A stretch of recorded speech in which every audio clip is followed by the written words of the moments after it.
Hello, and welcome to Jason Cavness Experience. I'm your host, Jason Cavness. I'm also CEO founder of Cavness HR. At Cavness HR, we provide HR to companies with 49 or fewer people with our AI platform and provide an HR business partner. At this time, we're actually doing a refunder for Cavness HR. To learn more, go to refunder.com/CavnessHR. Our guest today is Kate Edwards. Kate, thanks for being here today. I really appreciate it. Yeah, thank you. Thanks for inviting me. Kate, so always try to start off with, hopefully it's a softball question. What do you do for fun or for hobbies? For fun, well, that's a great question. I do a few things. I mean, I love to travel. I mean, I travel a lot for work. I speak all over the world, but when I'm traveling, one of my favorite pastimes is visiting filming locations. I've been doing that since I was a teenager because I'm a total dork, and I just think it's really fun to go visit places that were where some of my favorite films, Star Wars films, Indiana Jones. I mean, you name it. I've been to tons of places like that. Another pastime, which I don't do as much as I should, but I love playing the bagpipes. I actually can play the bagpipes. And I keep at my office desk at home, I have my practice chanter right next to me. So it reminds me to, hey, you should pick it up every once in a while and practice. But actually firing up the pipes and everything is a whole production. You have to really take care of them and tune them and everything. So I don't do that as much as I should these days. But when I get the chance, it's always really fun. So do you taught yourself to do the bagpipes? Or how did that even work? No. When I was working at Microsoft, most of my heritage is Scottish, and so like especially a lot of people in the U.S. we're cultural mutts from different backgrounds, and so we get kind of fascinated with our genealogy. And in my case, I knew it had always been primarily Scottish, and so I had a fascination. And then when I was at Microsoft, I heard outside one of the buildings I was working in, there was a guy practicing his bagpipes. And so one day I went out there and I talked to him, and he's from Scotland, and he's like, yeah, he belongs to a local pipe band. And so I just said, great, hey, I've always wanted to learn. Is there any chance I could learn? And he said, yeah, a lot of people have asked me about that. So he actually put together a group, and the pipe major from his band would come once a week and teach us how to play. And of course, you start on the practice chanter, which is just, it's a 9-note chanter. And you do that for about a year. So you get down the fingering and the notes and learn some basic tunes. And then you graduate to the bagpipes. And that's like starting all over again. And how long have you been playing it? That goes back, wow. So probably at least 20 years. Would you be able to teach somebody how to play the bagpipes? I probably could. Yeah. Yeah. I mean, it's just like, I wouldn't say I'm an expert, but I mean, I went through the process and I know what to do and basically how to get somebody on their feet with it. So yeah, I probably could if I had to. You have to know, you might not know this, but you happen to know like when the bagpipes were actually invented back in Scotland? No, they were not. I mean, bagpipes actually trace their roots to Central Asia. Okay, I did not know that. Yeah, so it's a very ancient instrument. It's considered actually one of the oldest instruments that humanity made. And so it actually goes back to Central Asia. So you'll see, like when I was in Kyrgyzstan a couple of years ago, I mean, they have a legacy of bagpipes too. So it traces its roots back there. And then, of course, it migrated with humanity when it pushed westward. It's just that in Scotland, they turned it into something much, I guess, a huge cultural icon for themselves. So we're going to talk about your speaking engagement later on, but I want to know, like, how do you choose where to travel to, or where to speak at? Oh, usually there's a few events that I speak at every single year, or there's events that I will attend every single year. I mean, a lot of them, they're obviously game industry events. Typically, the Game Developers Conference in San Francisco, Gamescom in Cologne, Germany. Those ones I always speak at. Nordic Game in Malmö, Sweden. That's usually in May. Reboot Develop, which is in Dubrovnik in Croatia. So all of those events I speak at pretty much every year. At GDC, I don't always speak there, but I'm on the GDC advisory board, so I'm always there because I find it an incredibly valuable event. I mean, this coming year in 2026, I will be speaking there in 2 different sessions. But usually for all the other events I speak at, like, in the last couple months, I spoke in Dundee, Scotland for a little after event after DICE Europe that was in Edinburgh. I spoke in North Macedonia last month. And then in Poland, the GIC event in Poznan. A lot of times they approach me and ask, hey, we would love for you to speak here. Oftentimes I'm asking, do you cover travel? Because I mean, interestingly enough, in the game industry, almost nobody pays a speaker fee. I was going to ask you that. Like, is it you get paid for this, or is it like you doing like to build a business up, or how's that Well, work? it's usually for me. I see it. There's two levels to it. I mean, because I'm a geographer, just getting to travel is it's what we do. So especially if it's somewhere new, like North Macedonia, I'd never been there before. So when I went there last month, I mean that act of discovery, getting to go to a new place, is something I absolutely live for, and I love that. Just like I was in Bulgaria earlier this year when I had to speak in Romania and Bucharest, but then I had a few days to kill, so I rented a car and did a little road tripping in Bulgaria because I'd never been. And then next month I'm going to New Zealand for the first time. I'll be there for 3 weeks. And that's also because I was asked to come and speak at an event in Wellington. So usually it's a combination of events that I will go to regardless, and then events, and I usually speak at those events, and then there's events that approach me, which I often encourage them, please approach me at least like, Yeah, si- yeah, a little time ahead of time. Can't be Yeah. like Monday next week. Yeah, yeah, because I mean, like I just, 2 weeks ago, or 2 or 3 weeks ago, got asked to speak at an event in Abu Dhabi, which is happening in 2 weeks. And I'm like, I'm Yeah, sorry, there's but no way. my schedule's Yeah. already full. yeah, I can imagine. Yeah, And I would have loved to have gone. I spoke in Abu Dhabi earlier this year at a different event.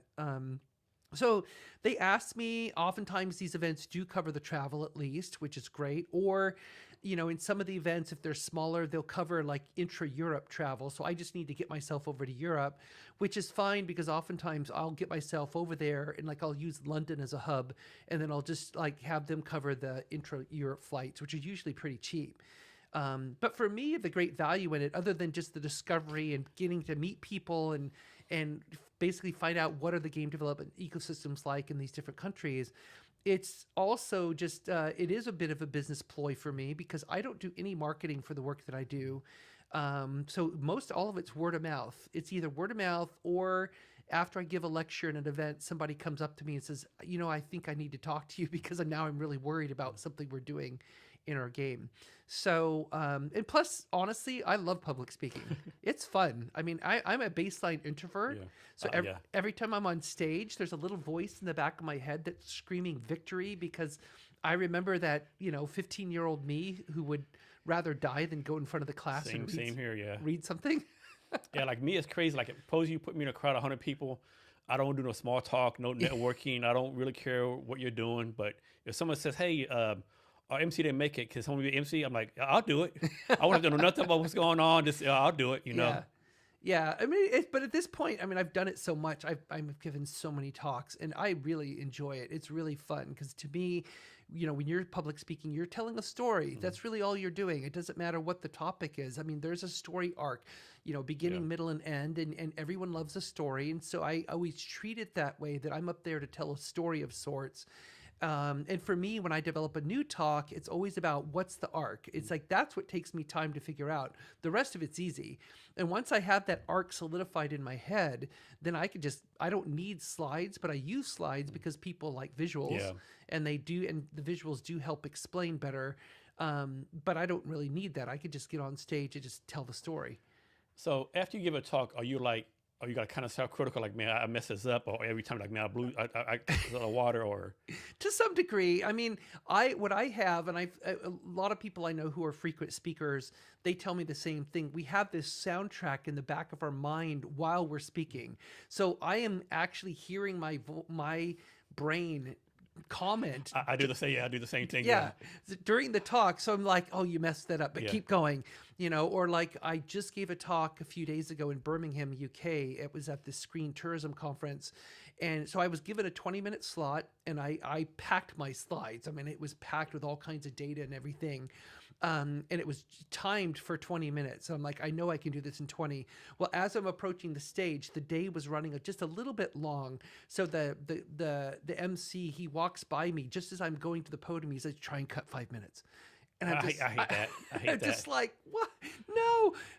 But I managed to do it in 15 minutes, which I was just like, I was moving. I was just like a freight train out of control. But thankfully, people in the audience said, no, you were still very clear. Everything was very, very present. I didn't miss anything. So I felt really good about that. But I was hypercritical in my head about that because, I mean, there's certain things I had wanted to say that I just didn't get to because I was rushing. Yeah, I know last Saturday I gave like a pitch for Kevin's HR, this dream venture. It's like 5, 10 minutes long. And like when I gave it, like, man, like self-critical, man, this sucks. Like I didn't say that. I didn't say that. I forgot what I said. But everyone like said, that's a great, you did great, Jason. I'm like, well, I guess they all can't be lying, right? Yeah, I mean that's something, you know, you have to be comfortable with is, and I've tried to teach myself that too, is just listen to the people. I mean, if they're complimenting you and feel that you did a good job, Yeah. just take it. Yeah. Just, you know, you could still be self-critical, Yeah. but don't beat yourself up over it. So when you give these talks, do like we'll say ABC gaming companies say, Kate, talk about these points, or they pretty much say, Kate, talk about what do you want to talk about? It depends. I mean, it depends. Like if it's a corporate gig, which I've done plenty of those. For example, Ubisoft, when they asked me to come to Paris, this was back just before COVID, and they wanted me to do a workshop on culturalization. So I did a 2-day workshop for them, which was tailored to them. Which was interesting too, because in my opinion, they already do a great job of that. They're one of the better companies when it comes to that kind of work. So I did ask them initially, like, why do you want my help? Because I think you already do a great job. And they said, well, we just want to get better, which I could appreciate that. So, the material I delivered to them was, I would say, a bit more advanced than I would to just anybody. It's not like 101 entry level kind of stuff, because they really wanted to kind of get into the nuts and bolts of how you do this work. So for a corporate gig, it's up to them. Like, you tell me what kind of message you're going for, what's your goal. I always ask them that, because I want to know, what do you want out of this? You know, what do you want your employees to walk away with? And for an event, though, it's usually like whatever. They're just like, sometimes they'll ask me, though, like I've had some events like, hey, could you give a talk about this topic or focus a little on that topic? But generally speaking, they just let me speak on whatever they want, whatever I want. Okay, what's a place you traveled to and you just had a great time, wonderful time? But most people are like, you had a wonderful time where? Like, you know, like, are you sure you had a wonderful time in this place? Well, I mean, yeah, I mean, I just spoke in Mexicali at an event called GammaCon, which is a great event that's been going on for many, many years. It's a smaller event, but they do a fantastic job of running it. For people who are, you know, like in Southern California or near the border. I'm from Southern California originally. Mexicali, they're like, Mexicali? Like, what? A game event in Mexicali? Why? I'm like, no, it was great. We had a great time. It was a great crowd. We had really good interactions with each other.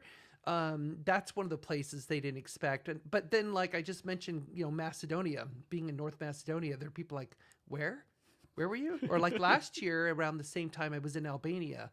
And people are like, wait, I think I've heard of Albania. Where is that? And I'm like, well, it's next to North Macedonia. Albania, Kosovo, Serbia. Yeah. Right, yeah. Yeah. And Albania was a phenomenal experience. It was so not what I expected, because I grew up learning about the Albania of the past with Tito in control and, you know, hardline communism and everything. It is so different than I imagined. What's a place you haven't been to yet that's on your bucket list? Well, New Zealand next month. Zealand, That's a big Zealand. one. Okay. So, but I'm going there, so I'll kind of put that on the side. I really want to go to Antarctica, really bad. Yeah. But I know friends who've been there, but they took like the cruise, you know, that goes from like Chile or New Zealand, where you like dip your toe on the peninsula or something. I'm like, if I go, I'm going to the South Pole. Yeah. I'm going all the way. Yeah. It's like I don't want to just step foot on the You don't peninsula. want just photos. You want to be in the photos on the continent. No, I want to be at the actual South Pole. That's what geographers do, like standing on the equator, you know, which I've done, or standing on the prime meridian, things like that. That's what geography geeks do. So how did you go from geography, which is kind of completely different? I guess you could say it's kind of similar, but how did geography like transfer to what you're doing now? Yeah, so what was interesting is that, you know, my career path was kind of a weird one, but I think a lot of us do this. We experiment when we first start, you know, down our career path. For me, right out of high school, it was being an astronaut. I really wanted to be an astronaut because I was 4 years old when we landed on the moon. And I remember watching it on my grandma's TV like it's yesterday. And that really impacted me. And I'm like, that's what I want to do. I want to do what they're doing. So I did aerospace engineering, and the calculus just killed me. I'm too right-brained for that. So I had a lot of artistic skill, though. So I switched my major to industrial design, because I found out that many of the artists at Lucasfilm, conceptual artists, especially in storyboard artists, that was their background, was industrial design. Because I wanted to get that style, like how do you do storyboards like them or do conceptual art. And so I went to industrial design at Cal State Long Beach in Southern California, because actually many of those artists at Lucasfilm, that's where they went in that program. And so I did that for 2 years. I really improved my technique. I kind of got that style down. But then I got a little bit disenfranchised with the department and how it was being run. And I one day I was just like, I've always loved geography. I've loved culture. I love travel. I mean, my parents were public school teachers, so we were road tripping every summer because they weren't working and we were out of school. So we were road tripping all over the place. And so I just said, and plus I said I could use my artistic skill for cartography and make maps. And it was really Tolkien's map of Middle Earth is what inspired me, because I'm like, he used cartography to bring to life something completely fictional. And I'm like, that's what I want to do. That would be fun. So I just, on a whim, literally on the way to a John Williams concert at the Hollywood Bowl one summer, is when I made that decision. That I was just gonna go in, change my major to geography, and that's what I did the next day. So then I did that for 2 years, finished my bachelor's degree and a certificate in cartography. I worked for a year as a production cartographer at Thomas Brothers Maps in Southern California, the old map books that people used to have, especially on the West Coast, back before Google Maps, when you'd open up to the page and look for like the grid, like B4, and say, yeah, my house is in B4. So I worked there, and then I just decided I don't want to do production cartography all my life. So I wanted to go to grad school, and that's what took me up to Seattle, the University of Washington. They accepted me under a teaching assistantship for 2 years, so everything's paid. So I went to Seattle and finished my master's degree, which I did on the subject of using virtual worlds technology for cartography. Because one day on campus, I just happened to literally run into the team that was setting up the Human Interface Technology Lab on campus. Wow. That was run by Tom Furness, who was the inventor of VR. He retired from the Air Force, and he became a professor at the University of Washington and set up this lab. And I ran into him and his team, and they're like, I'm like, what are you guys doing? And they're like, we're setting up a VR lab. I'm like, what's that? Like virtual reality. You want to check it out? I'm like, and what year was this? This 1989. I'm guessing if you were like, you're like 5 minutes late, 2 minutes late, like some minor changes, like. Yeah, there's a little building on campus called the Wilson Annex, which is behind the engineering buildings, and that's where they were setting up the initial HIT lab, was at the Wilson Annex. Back in 1989. 1989. And I'd only been in Seattle for like 2 months. Mm-hmm. And so then I took that to my advisors in the geography department, said, that's what I'm going to do my master's thesis on is about using virtual worlds technology. And they're like, no, that's just video games. They actually said that to me. Of course, they've eaten those words since then. So I did that. I finished my master's. I started my PhD because I wanted to kind of explore, go down that rabbit hole a bit more. But then Microsoft called the geography department in late 1991, and they said they're looking for a cartographer to help them make a product. And myself and another individual, a fellow grad student who I knew very well, we both went over and applied for the job, and there was only one opening, and he ended up getting the job. And so I was a little disappointed, but I'm like, whatever, I'm just going to keep doing my PhD. Well, then early 92 hits, and that's when he started working there. And he calls me up and he's like, I really need your help here because we need to make about 500 maps in about 6 months. And I'm like, what?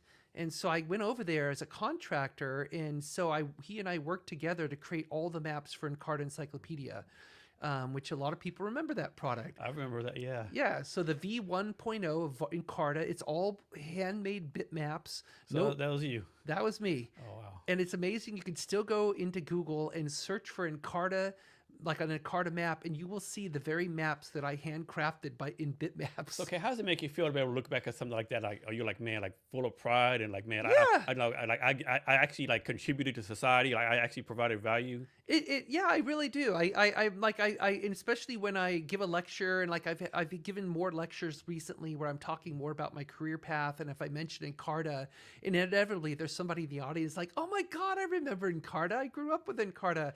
And that makes me feel really good because, it did have some influence, positive influence on somebody's life. And to see that legacy, because I mean, we're talking over 30 years ago now, and those maps are still floating around in the ether. It's pretty amazing.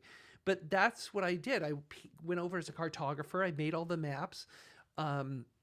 And then I said, okay, well, that's it. My 6-month contract is over. I'm going to go back and just work on my PhD. And back then it wasn't like, hey AI, do this math for me. No. You had like actually like you like barely make it, right? Yeah, well, even now, AI sucks at mapping because I've experimented with it. But so yeah, I just said, well, I'm just going to go back and work on my PhD. Well, then they extended my contract. They said, well, no, now we need your help on this project over here. I'm like, okay, sure. Well, it's really good money, and I'd recently gotten married, and I'm a starving grad student, so of course I'm going to keep doing the work. And so I just kept saying, yeah, sure. So I was doing my PhD or trying to do it while I was basically full-time contractor at Microsoft. And so that happened for 3 years. I was a permatemp at Microsoft, one of those permatemps who eventually ended up in a class action lawsuit against Microsoft and won. Oh, nice. Because they were treating us like full-time employees without any of the benefits. Yeah. Because it was crazy. Because in the 3 years before I got my headcount position there, that I saw some people basically almost retire because the stock was splitting like every few months. It was insane how the stock was going back in those days. So, and I just watched this happen as I was taking my little contractor salary. But I would never do anything for money. That's not motivating me to do what I do. It would have been nice though. But all those extra overtime hours I had as a contractor actually helped us put a down payment on a house. Nice. Which we bought in 1995. So, and I still live in to this day. So back to geography, like I think Americans, of two-part questions. Americans are either famous or infamously known for like not knowing anything about geography, Yes. right? Yeah. Is this only Americans like that? Or is like everyone in the world like kind of like bad on geography? Well, let me put it this way. I've been asked this question a lot, and it's the way I like to answer it is that there are flows of ignorance around the topic of geography. That'd be a good meme. Yeah. That'd be a good meme right there. Yeah. So, and the way I see it is that on the topic of geography, it's not so much that it's just people in the U.S., although we tend to be more heavily influenced by the lack of teaching of geography in this country. And that's part of our isolationism as a country, that goes back decades or even longer. But, when you live in Europe or you live in somewhere in East Asia, for example, your lives are every single day influenced by the countries around you. And so you really need to understand what geography is. And so, that's why a lot of these other education systems outside the U.S., they emphasize geography because it really does impact them. Whereas the U.S., in its position in the world, both literally, physically, as well as politically, it puts us in a different sphere, so to speak. Not necessarily a good one either. Because I think isolationism, both physical and political, is a really not a good trend. I agree. Yeah, I agree. So what I see, though, it's more about today, especially with the advent of technology, especially with the web and with cell phones and smartphones and everything. What I see is now it's about the more developed a country is, the more disconnected a lot of people become from real world geography. And the more obsessed they get with technology and have their heads down on their phone and they rely only on a certain mapping platform or whatever, they just become, basically, in a way, I like to use the phrase willfully ignorant of geography because they're like, why does it matter to me? I can just pop open Google Maps and look at it up there. And it's like, yeah, but if I hand you a paper map, do you know how to read it? And they're like, no. It's like, well, why does it matter though? I've got my phone. It's like, well, what if the phone runs out of battery? Yeah. Or what if there's an EMP burst and no technology works? Exactly right. They're like, I don't know. So So is this true? I remember reading somewhere recently where it says like we've mapped more of the moon in more detail than the ocean. It's true. Okay. Yeah, it's absolutely true. To me, that's batshit crazy. It is. I mean, and part of it's a technological barrier. I mean, trying to map the ocean's floor. I was part of a project to do exactly that. A mapping project where they were going to have like extremely sensitive. There's a water for you if you need some water. Oh, great, thanks. Extremely sensitive radar to go in and try and map the entire ocean floor.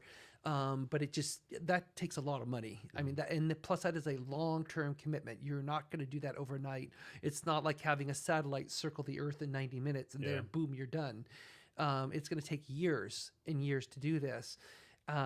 It should be done. It's really important. I mean, it's true that we have spent a lot of money on space, which I'm a huge fan of, but there's a lot of things we still don't understand about our own world. So, you want to be an astronaut. I'm sure you do a lot of space gaming things. Oh yeah. So talking about going off the rails, what's your take on aliens? Do you think they exist or? I mean, possibly. I mean, it's just like there's what we're seeing recently with like the Tic Tac ships and stuff like that. Yeah, I mean, I don't have an explanation Yeah, for the that. Atlas 3, whatever it is, they said this asteroids they were Yeah. moving like a ship or something. Yeah, I like mean- the law of physics didn't apply to it. No, it just like I've always kept an open mind about these things. I mean, I like back in my undergraduate school days, I was huge into cryptozoology about Sasquatch and Loch Ness monster and all of Yeah, that stuff. exactly right. I don't dismiss those things out of hand. I mean, because can we definitively say they don't exist? No, we can't. No. I mean, even with Sasquatch, I mean, back when I was here at the University of Washington, I made a few trips up to Harrison Hot Springs in BC in British Columbia because that's where John Green, the preeminent Sasquatch expert, lived. And he had tons of data. He was a former journalist and he became a Sasquatch investigator. And so I visited him a couple times and had great discussions with him about the topic.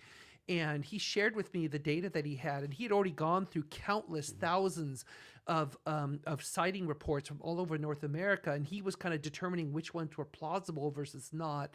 And so he gave me the data for all the plausible ones because my intention in grad school was to actually map those against known habitats or known environmental data, because then if you see a pattern, like if the sightings are happening, for example, in a certain kind of flora, or at a certain altitude, or in proximity to a body of water, things like that. If you can actually map out a pattern, then guess what? You might have an actual animal because it's following a habitat, which is what we see of most other life forms on this planet, except for humans. But I never really got that finished because I got too busy at Microsoft. I got too busy at grad school. I still have all that data somewhere. I would love to sit down and do it, although it's quite out of date at this point. I know some people will say there's no way Bigfoot can exist because, how can something exist all these years? Like, have you been to the woods? Yeah, Like, exactly. You can get lost. You can get lost in there forever, and and the woods are deep, and if they're trying not to be found, whatever. Yeah. Well, I mean, I think that comes with where we are as humanity. I mean, with our technology, we have a certain arrogance about what we think we know. And I like living in a world where there's a lot of unknowns. I mean, there's a lot of things going around, like with Graham Hancock, if you know that author, talking about like the antediluvian society or like pre-technology, that the Lesser Dryas, which was a huge cataclysmic event that all geologists recognize happened, but the cause of it is still not completely clear. Like what exactly happened. And so I find that fascinating. I love having open-ended questions. It's just like the nature of my work that I do. Like when people ask me, because they're like, wow, you must know a lot about different cultures and everything to do this culturalization work. It's like, well, yeah, I've accumulated a ton of knowledge over the decades, but I am completely comfortable in the idea that I know so little, because the more I know, the more I learn, the more I realize how little I know. I think you like this. There's a guy I follow on X called Hidden Shaw. He has a saying, every day I try to be less wrong than yesterday. Yeah, exactly. I love that. Yeah. So for me, it's like I love the idea that the work I do in the world that I live in, there's always something over the horizon, and I don't know what it is. And I'm comfortable with that because I don't think we know everything. I don't think we can know everything. And when it comes to like the question of aliens, when it comes to the question of cryptozoology or cryptids or whatever, we just don't have all the answers. As great as our technology is, we still don't know. There's another thing too, like, if you go back generations, like back in the day, they thought, the earth was the center of everything. Like every generation, smartest people are proving like really dumb, right? Oh yeah. Like what do we know now that we like, oh man, this is like the best of the best. Like in 20, 30 years, you're like, look back at us like, you big dummy. Like how can I know that, right? I just wonder like what's that going to be, right? Well, I always find it fascinating because I often see a parallel like with the history of cartography. If you see how cartography evolved and how, thanks to the Arab populations who maintained science and maintained knowledge growth during the Dark Ages in Europe, I mean, they're the reason we have so much of the technology and understanding of the Earth we have today, because while there was progress, like under Ptolemy, where we had a world map and a projection of the known world at the time that was actually pretty accurate for its day, or Eratosthenes, where he calculated, the circumference of the Earth by measuring the distance between two different wells in the shadows, which Carl Sagan talked about in the old Cosmos series way back when. And he calculated the circumference of the Earth to great accuracy. I mean, he was off a little bit still, but it was, for his time, it's phenomenal. So we knew a lot back then. But that knowledge and how it evolved and how it got lost, because then you hit the Dark Ages in Europe, and what happens? The world, which was known to be a globe and known to be round, suddenly becomes a disc. And Jerusalem is at the center of the world. And it's a 3-continent disc with Europe, Africa, and Asia. And it's in the T&O maps, if you've ever seen those. You look them up. They're very stylized views of the world. But then you fast forward even to like a few centuries ago, when California was shown as an island. And because when the first explorers, they encountered Baja California, they didn't bother to go all the way up. So they just kind of said, wow, this is a big, long feature that parallels the coast of Mexico. And so they just assumed it's an island. And then it actually went through a whole process where the King of Spain actually, they commissioned Cortez, for example. When Cortez went to conquer the Aztecs, unfortunately, he actually sent one of his people over to Baja to confirm whether or not it's an island. And that person said, no, it's not. It's a peninsula. And yet, in cartography of the day, it was still being shown as an island. And that myth got perpetuated for almost 400 years. And it was perpetuated intentionally because at one point there was a Spanish friar who knew that because of international law at the time, that if it was shown as an island, that helped Spain reinforce its claims on the west coast of North America, because they were in competition with the British, like Humboldt and others who were starting to explore, and Vancouver, who were starting to explore the west coast of North America. And so this friar basically perpetuated a campaign to say that California is an island. Now, I don't understand the law aspects of that era and why that would reinforce their claim, but he felt that it would. And so that's why, like, Dutch cartographers, they were the first ones to actually perpetuate this and show it as an island. And back in those days, when you made all these maps, you copied other people's work and said, well, if that's an island on their map, well, it must be an island because they must have done the research, right? Sounds like kind of familiar to these days. Exactly. I did my Facebook research. Exactly. And so here we are. And so, the last known map that showed California as an island was from 1850s from Japan. They were still showing it as an island, even though it had long been refuted. At one point, the King of Spain actually made a royal decree that was recorded that said, it is not an island, stop calling it an island. And yet it's still perpetuated. I bet the King of Spain, like, I got better things to do than Yeah. do this island mess, right? Yeah, why does this keep coming in front of me? I don't care. It's not an island. And I find that fascinating because, that parallels exactly what we see today with the use of Gen AI and other misinformation techniques that we see. It just happens a hell of a lot faster today than it did back then. I mean, back then it took centuries for that knowledge to finally get corrected and dissipate. Today, it's like we can spread misinformation in seconds, and it's just. But the human nature behind it is no different. It's exactly the same in my view. So back to aliens real fast. Like, I know a lot of people say, oh, we want aliens to come, I look for aliens. I'm not like that. I'm like, do we really want aliens to come? But in my mind, like, what if they come like the Spaniards came to the Aztec Empire, right? Yeah. Well, that'd be my, my fear, Well, exactly. I mean, if anyone's read the Remembrance of Earth trilogy, there's the second book in that trilogy, The Dark Forest. And I highly recommend people read that series. It's otherwise known as the 3-body problem, which they did I felt a really solid adaptation. I think it was on Netflix that did the adaptation. I really thought they did a great job. But there's the second book in that series called The Dark Forest, which really illustrates why you don't want to make yourself known to the universe.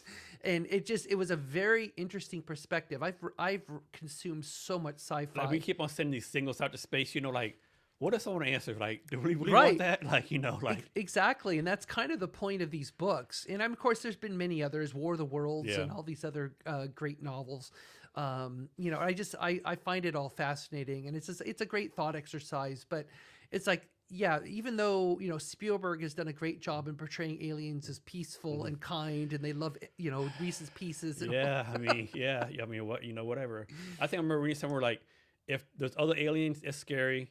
If we're alone, it's scary. Like either way, it's scary, right? Yeah, yeah. Well, I mean, that's kind of the idea that space is a big dark forest, and you don't know what's lurking out there, and it could be something good, and it could be something really, really bad.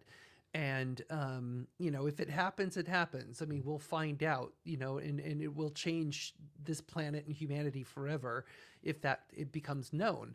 And I mean, I know there's been a lot of disclosure lately where government officials and others saying, yes, we're not alone. Yes, I've seen Yeah. alien bodies. And, Yeah. yes, we're basically reverse engineering this technology. I don't know, maybe. Yeah, I watched a Joe Rogan episode the other day, and some guy was on there. Can't remember his name, but he made some movie like this year, and he said in the movie all these government officials pretty much admitting to what's going on. There's aliens everywhere. It's been going on That's since probably 40s. the Age of Disclosure. Yeah, that's it. That just Yeah. came out. Yeah. Yeah. So I don't know. I just think that if you're the government, like, do you really want people to know? Because like you think stuff that does with religion and calming the war, like if you're a religious guy, like how can there really be a God if like all this stuff's here, right? Right. It's man, it's so It's big questions. yeah. I don't know. And so let's talk about technology real fast. So I think tech has obviously got better. I mean, since I consider like the fire tech, everything we're doing now, but tech's gotten better, whatever. But you think as humans, we've actually gotten better? Have we gotten smarter, or we just pretty much the same brain waves, same IQs, and just our tech's gotten better? No, we're not smarter. I honestly, I'm one of those people who believe that humanity's basically the same as we've always been. I agree with you. I think, definitely agree. Yeah. I think human nature is human nature, and I mean, our brains and our perspectives evolve as a relationship to our technology, because technology enables us to do and see amazing things. Leave the planet. Examine things. Look at electron microscopes. I mean, all the stuff that we can do, deconstruct DNA. That's all great. I mean, it's all knowledge that it gives us, but it's like, is our ability to generate wisdom any greater than it ever has been? I would say no, it isn't. I don't think our ability to, because we see examples of every day. If we were truly wise creatures, why do we still go to war? Yeah. Why haven't we learned to share? Why haven't we learned that, territory is not worth fighting over? But that is exactly what we're doing. And so those kind of trend lines in terms of human thinking, to me, really haven't changed at all throughout our history. I don't think most people don't realize that we're only within 3 or 4 days of like complete chaos, right? Electricity goes out. What's it called? You said the EMP thing. Yes. I mean, we're only days away from like complete anarchy. I don't think people realize that. Yeah, and I mean, I know I have friends who are prepper types. They said, yeah, I'm ready to run for the hills. I've got my stash. I've got my 4x4. I've got, I'm ready to live off the grid and all that kind of stuff. And I that's fine. I respect who they are. I respect what their concerns are. It's like if something like that happens, and that doesn't even have to be war, it could just be a natural disaster. Yeah. We've seen plenty of examples like Katrina and other things where there's a huge natural disaster and what that does to the local area. And I think most people are just not prepared for that because we're too used to going to Target or Walmart or it's a disaster. The government's gonna come and take care of us. Well, what if they don't, right? Exactly. What if the government feels like their family's affected too, and they decide instead of helping the people, I'm gonna go help my wife out or my family out, right? Well, I think COVID was a good example of that. Where, it was kind of priming us for thinking about what does it look like when you don't have toilet paper anymore. So, of all the things that we cherish as human beings, ultimately it's toilet paper because we want a clean ass. So you got to have that. So let's suppose you have two people, one person like today, another person 500 years ago, and they switch places. Yeah. Who do you think would be more successful, or more ready to adapt? I actually think the person of the past would be. And the reason I think that is because a lot of times, I'm like, for example, I'm a huge fan of the Dune novels. Dune is my favorite sci-fi book by far. And there's one of the reasons I like it, not just because of all the kind of culture and geography and spiritual and all the different threads and political threads that are interwoven that I think Frank Herbert did such a phenomenal job. But it's also because, in the Dune universe, there's something they go through called the Butlerian Jihad.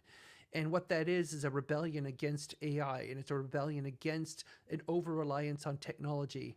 And I'm not saying we need that now, but the end result of it, what I find fascinating in the Dune universe, is that humans have been optimized in their fighting ability, so they don't even fight with like guns, and not necessarily in that, because they have the personal shields. And so that kind of made it so that now what do you have to be good at like actual like knife combat and sword combat like back in the old days, because bullets can be deflected, or bullets aren't not as effective unless they're a certain kind of special bullet.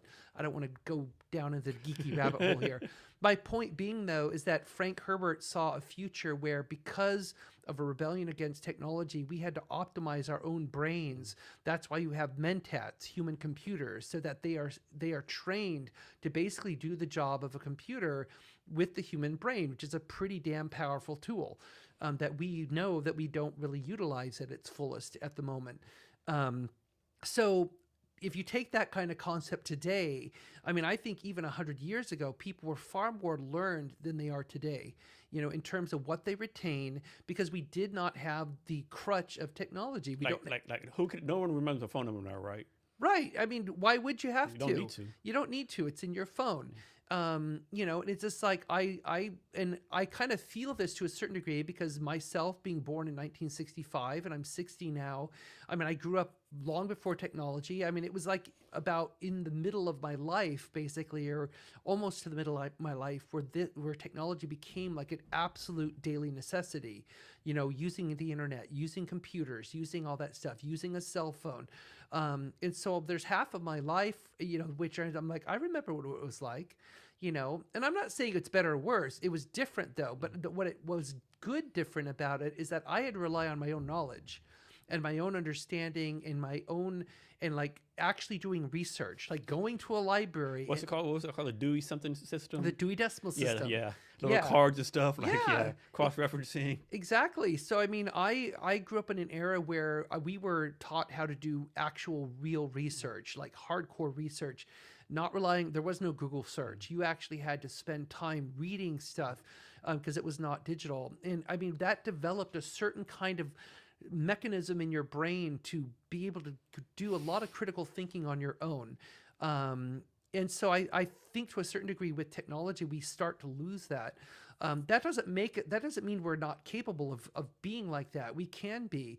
But I think, you know, when we use technology as too much of a crutch, it does, you know, lower some of our abilities. And I mean, cartography is a perfect example.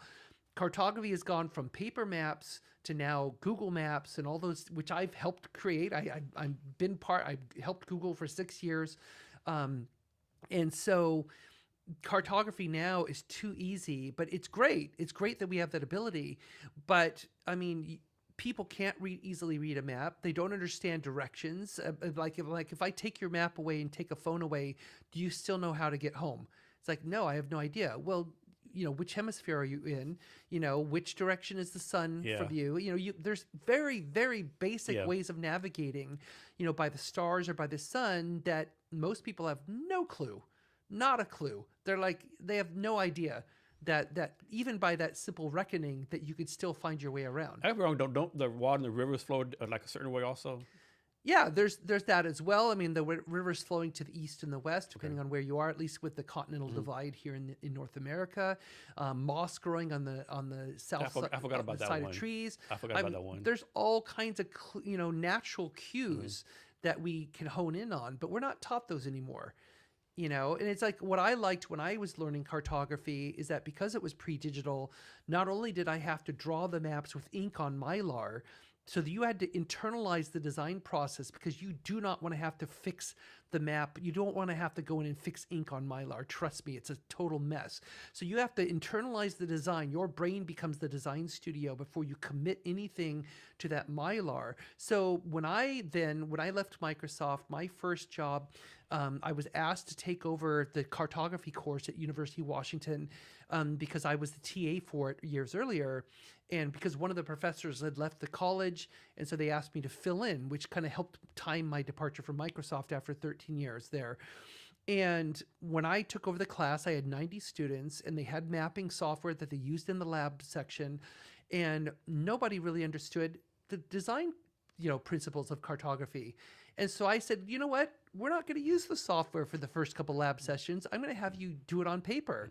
And there was a lot of groaning and moaning, like, oh God, I don't want to do that. I'm like, that's how you have to learn the technique and internalize it before you can actually use the software, because the software is only feeding you a specific way of doing the design, the way that it was programmed to do. That doesn't mean it's the best way to do for the topic that you want to map. And so I also, one of the things I did in that course is I taught them the history of cartography on day one. So I said, you are entering one of the world's oldest professions, map making. And so I want you to understand that you are the continuation of a legacy that started at least 5,000 years ago. Many times when I'm in London, like I was just there, I just came back a couple days ago. I like to visit in the British Museum. There's the world's oldest known map from Babylonia. The map is roughly, I think, about 4,000 years old, and it's being held hostage. I mean, it's being kept in the British Museum, and it's phenomenal to see, and it's just like, this is the earliest form of map that we know. And to me, there's a huge connection I feel when I see that. I mean, it's like what I do today is directly related to what they did 4,000 years ago. Yeah, I know, like, this is my take. It's like, I don't care how tough you think you are, special forces, a man of the wilderness, whatever case, we're not built to go back in time. Yeah. I mean, like, all the diseases, all the fighting, it'd be a disaster. Yeah, I think so. So, I mean, to me, it's just like, to go back to your question about, I think there are certain things that we would have an advantage over if we went back to the past, like 500 years ago. I mean, I think like medical knowledge, even basic medical knowledge, that our understanding of germs and bacteria. See, they're rather than food, maybe don't eat the food. Yeah, exactly. So, I mean, that I think would be a tremendous advantage to us, and we could probably save a lot of lives with very basic. But then will they say, oh, you're a witch, right. Yeah. You're evil magician, Yeah, I mean, you think about things like the Heimlich maneuver or CPR, being able to do those things. What witchcraft is this? Yeah, exactly. Then you say someone's life, you're hanging up from the gallows. Yeah, oh yeah, there is that risk, of course. So, and I think even I think even Doc Brown said that in Back to the Future. He's like, at least he said it could have been a lot worse. I could have been like hung for being a witch or something. He says something like that, I think. Or doesn't mean you always took a simple lighter with you, click, fire. Yeah, exactly. Or if you have a flint with you, so you could actually create fire that way. Yeah. There's just super basic things. So I think that would be a tremendous advantage to us. Somebody coming from the past to now, though, I don't know. I just have a feeling that because they are less reliant on technology, they would have a very interesting perspective on it. I think they'd be overwhelmed maybe the first month. Oh, true. And then they're like, kind of okay. Like, yeah. Flying what? Is this Earth like where I'm at right now? Well, that's like, I mean, I've watched so many time travel movies. If you remember that movie Time After Time, about H.G. Wells traveling to San Francisco. And I love the fact that they portrayed that, because David Warner, who played Jack the Ripper, when he went into the 1980s San Francisco, he realized, he very quickly realized that, wow, he's like, I can do so many other things here. And here I'm an amateur, whereas back in my time, I'm like this vicious killer. And here I'm just like an amateur murderer, but with all the technology and stuff, he very quickly was able to pick up and realize, wow, there's a lot of cool things I can do here I couldn't do 100 years ago. And which is not really to anyone's advantage, being a murderer. But. Is there, talking about travel, is there a time you want to go back to, just like observe, like check things out? Oh, there's so many. There's a lot of time periods that would be fascinating to see. I mean, I love ancient history. I mean, I think it would be utterly fascinating to go back to like the time of Babylonia or to ancient Egypt and just kind of see, how did it actually work? What did people actually do? And that's the thing we have to often, I think, extrapolate, is that when we're trying to imagine what was life like back then, it's like, remember, human nature is the same. To me, it's baseline the same. And I think the way that we think, just like today, when you visit other cultures, and a lot of times we tend to unfortunately alienate the culture by thinking they're so different from us. Now, there's a cultural layer that every place has, but at their baseline, they're always human. They're always human, and there's always ways to, connect with somebody with a language barrier, with cultural barrier, you can still connect with that person as a human being. So I think what I would like to know is go back in time and what were they like as human beings? You know, you could put aside the fact that it's ancient Egypt and the pharaohs and all that system that overlays their culture, but what were they like as people? And I bet you would probably find out if you hung out for a week there, they're pretty much just like us. The same, yeah. They like hanging out. They like having a good meal. They, they want drinking some alcohol. Yeah, they want the best for their families. They don't want to be oppressed or mistreated, and just kind of go about their lives in peace. Yeah, so many things you go back and see. Like I'm always been fascinated with the Roman Empire.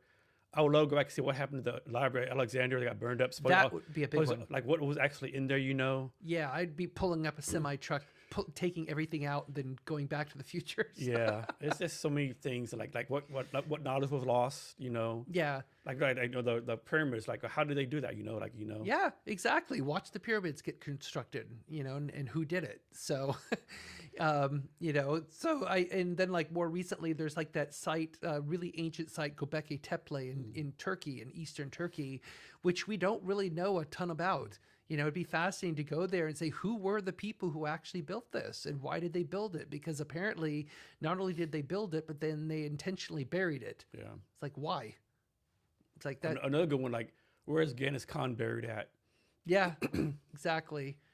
So yeah, there's a lot of fun things with time travel, but it's like, yeah, you could speculate forever. Have you ever thought about this?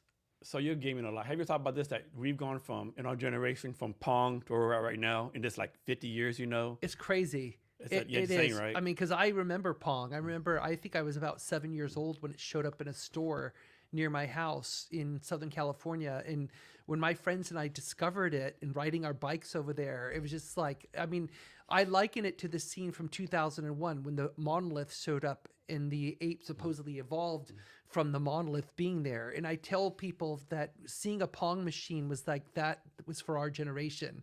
We're like touching it, we're playing it, we're like, oh my God, what is this amazing device? And I mean, it's just like, I know for myself, I was forever in love with games ever since then, because then they replaced it with something else and then something else. And of course, then by my time I was in high school, I went into high school in 1979. That was the start of the golden age of the arcade. And so because we had no internet, we had no cell phones or any of that. I mean, all the social network happened in the arcade, breakups and get-togethers and planning, social activities and, seeing the best and worst of high schoolers all took place in the arcade. Give me some quarters. I need some quarters. Yeah, exactly. And then, the whole etiquette of placing a quarter on the machine, which means you're next, which I've done with some younger people today at an arcade. And they're like, no, I'm fine. I already have a quarter. I'm like, no, this means I'm next. Yeah. When you die, I'm next. Yeah. I found the statement. I wish I remember where I found it at. I know, of course, I do. I stalk my guests, whatever. Yeah. Somewhere it said, Kate Edwards is legend status in the game industry. How do you feel about that statement? It's humbling to have somebody say that. I've heard that said of me more than once. Somebody just said that yesterday on Facebook to me, and I don't know how to feel. I don't know what makes a legend, honestly. I mean, just longevity. I mean, this is my 32nd year working in games. There's a lot of us who've been around that long. I mean, especially now as game development has been around for quite a while. Like you pointed out, it's just like there's a lot of us who are getting up there in our veteran years. And I don't know what makes a legend. I mean, to me, it's like I did start something in the industry that I don't think anyone else had, which is the culturalization aspect. To this day, I know a few people who kind of do something similar, but it's not exactly the way I do it. But then I think also, the years I spent running the International Game Developers Association gave me a certain level of exposure and notoriety, especially because it happened to dovetail with the Gamergate issue 10 years ago, which I spoke out about. I spoke against it very loudly, which got their ire directed at me for 2 years straight with death threats and harassment from that group, which was something else to deal with. And, but I kind of felt a responsibility that somebody needs to speak up about these things. Somebody needs to defend not only women in the game industry, but anybody who's underrepresented in the game industry, that we have a right to be here as much as anybody else. You know, and of course, anyone who looks at the history of video games, they know that women have had a direct pivotal role in many of the games that have been made, including like Roberta Williams going way back to the early arcade games. You know, so it's like, I guess through all those activities, it's given me a certain level of exposure.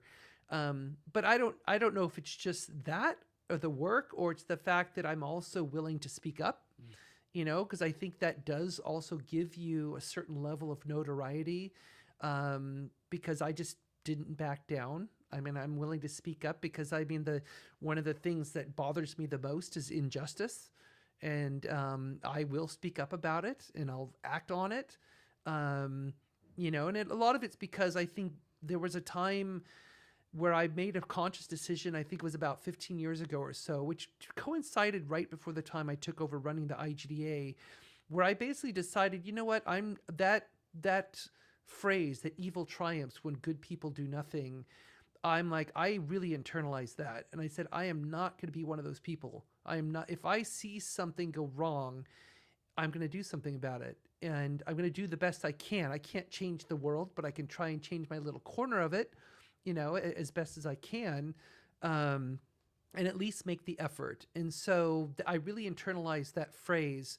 And I think that really drove me to basically stand up and speak up when you feel a need to. So I think stereotypically most people think of games as like young guys, you know. Yeah. So how have you been able to stay relevant being a female and like up in age? Where stereotypically they think of like gamers like 29, 20, like young people, you know? Yeah, I mean, it is. I mean, it's one of those biases that exists where people assume, and it's not just in games, it's also in the tech sector in general, that, you know, true innovation is coming from the 20 or 30 somethings. But, you know, the question I often pose back to those people who make that supposition is like, yeah, young talent is great. We always need new talent. We need fresh ideas coming into the space. But why is it that almost every popular consumer media that we have, stories, sci-fi, fantasy, all these things that are consumed, all these things that have made billions of dollars, what do they have in them? They have a wise veteran mentor figure, you know, who sets the hero on their pace. We have Obi-Wan Kenobi, and we've got, you know, so many other characters, you know, Gandalf, and all, on and on and on we go. I mean, even plus sports, you have like a young sports team. They always bring like some grizzled veteran like, to show them the way, you know. Exactly. They always bring in the veteran who mentors the way team. We do how to be a professional. Right. And so why is it though that in the tech sector and in games also that a older person who's been around is like, well, you're irrelevant now. Your skills are irrelevant. It's like, why?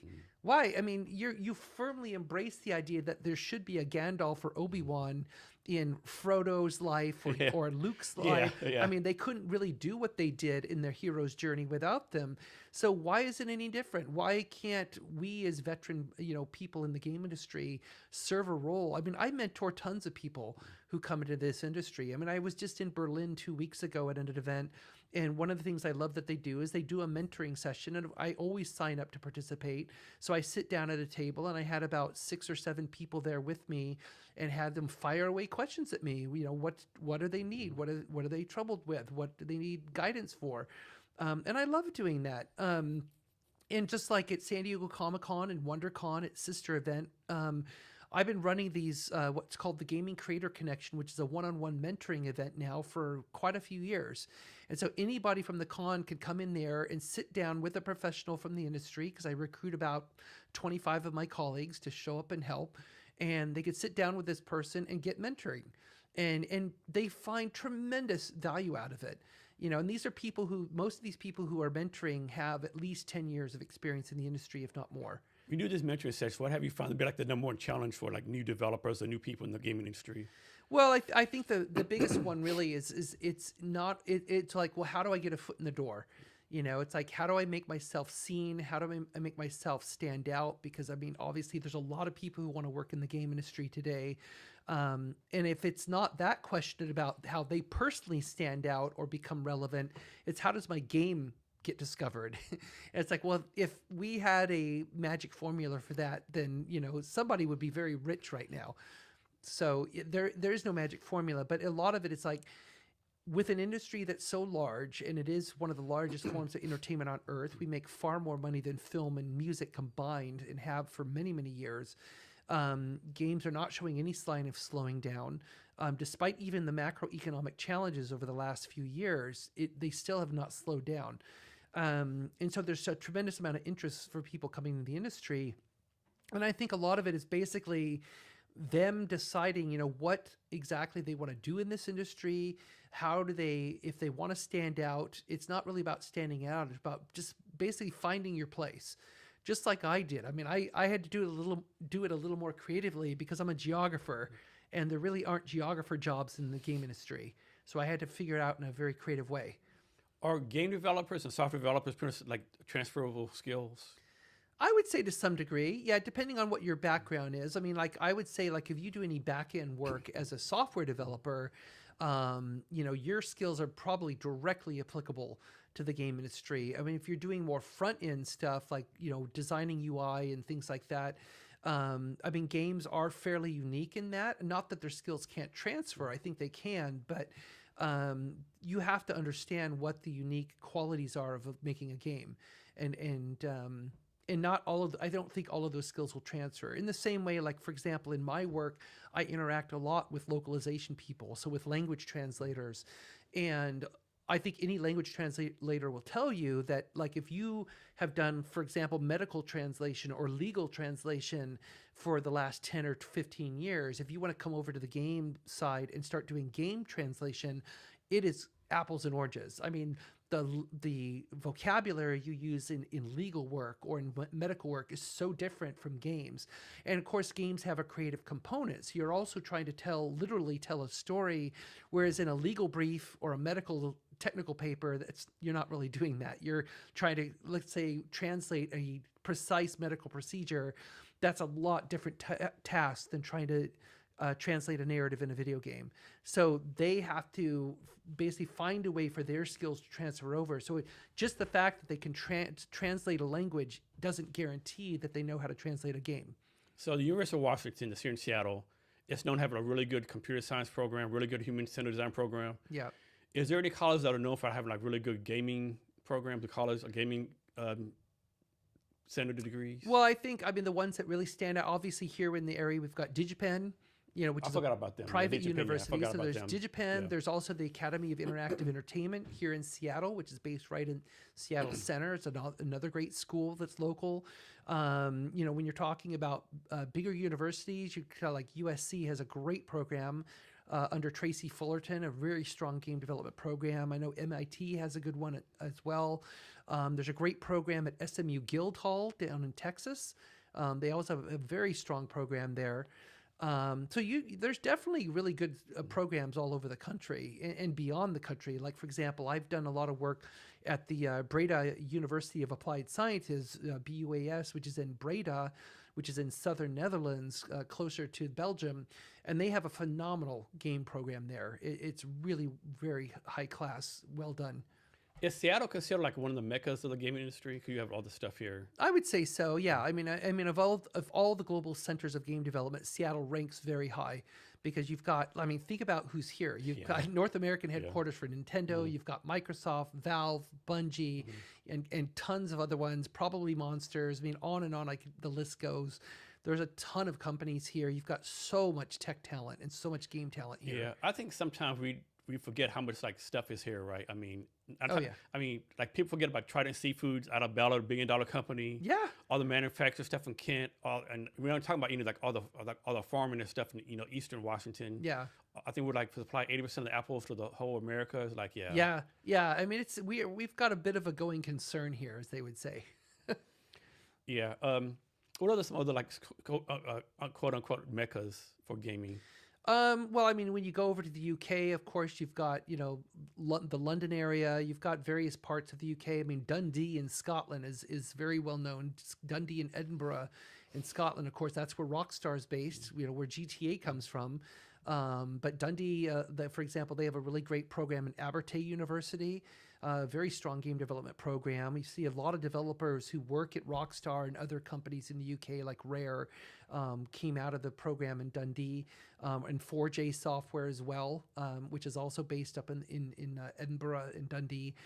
So there's that's a strong area. I mean, of course, Paris, you've got Ubisoft and several other companies there, like Focus Entertainment. What's an underrated city as far as gaming that people don't talk about? I would think a lot of times people, what they overlook is they overlook Poland. Because I mean, The Witcher was made in Poland, but Poland's got a tremendous amount of activity going on.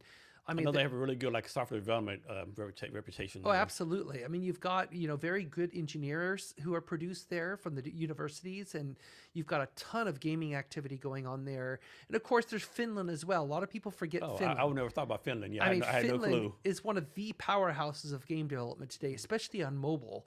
I mean, because you think about Rovio, Angry Birds came from Finland. And it's funny because when I talk with a lot of people, especially people in the US, they just assume that Angry Birds is from the US because it's so popular. It's like, no, it was made in Helsinki at Rovio, and then some of the other big games like Clash of Clans and, Supercell based in Finland.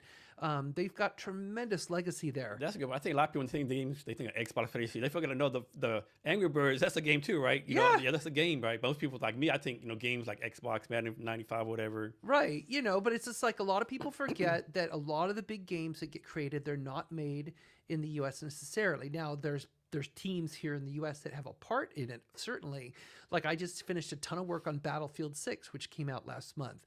And Battlefield 6 is primarily made by DICE, which is based in Stockholm in Sweden, but they also have a team in Guildford in the UK, just south of London. They also have teams in the US. So it's spread across several locales. You've got like the Indiana Jones and the Great Circle game that I also had a great fun time working on. That was made primarily in Uppsala, Sweden, in the Stockholm area, and people are just, it's funny how players are often pretty ignorant of where the game gets made. Not that it's important. I mean, does it really matter where the game is made? Not to the player, no, not really. I mean, it's just like they're not going to like say, I'm not playing this game because it was made in Sweden. That just doesn't happen really.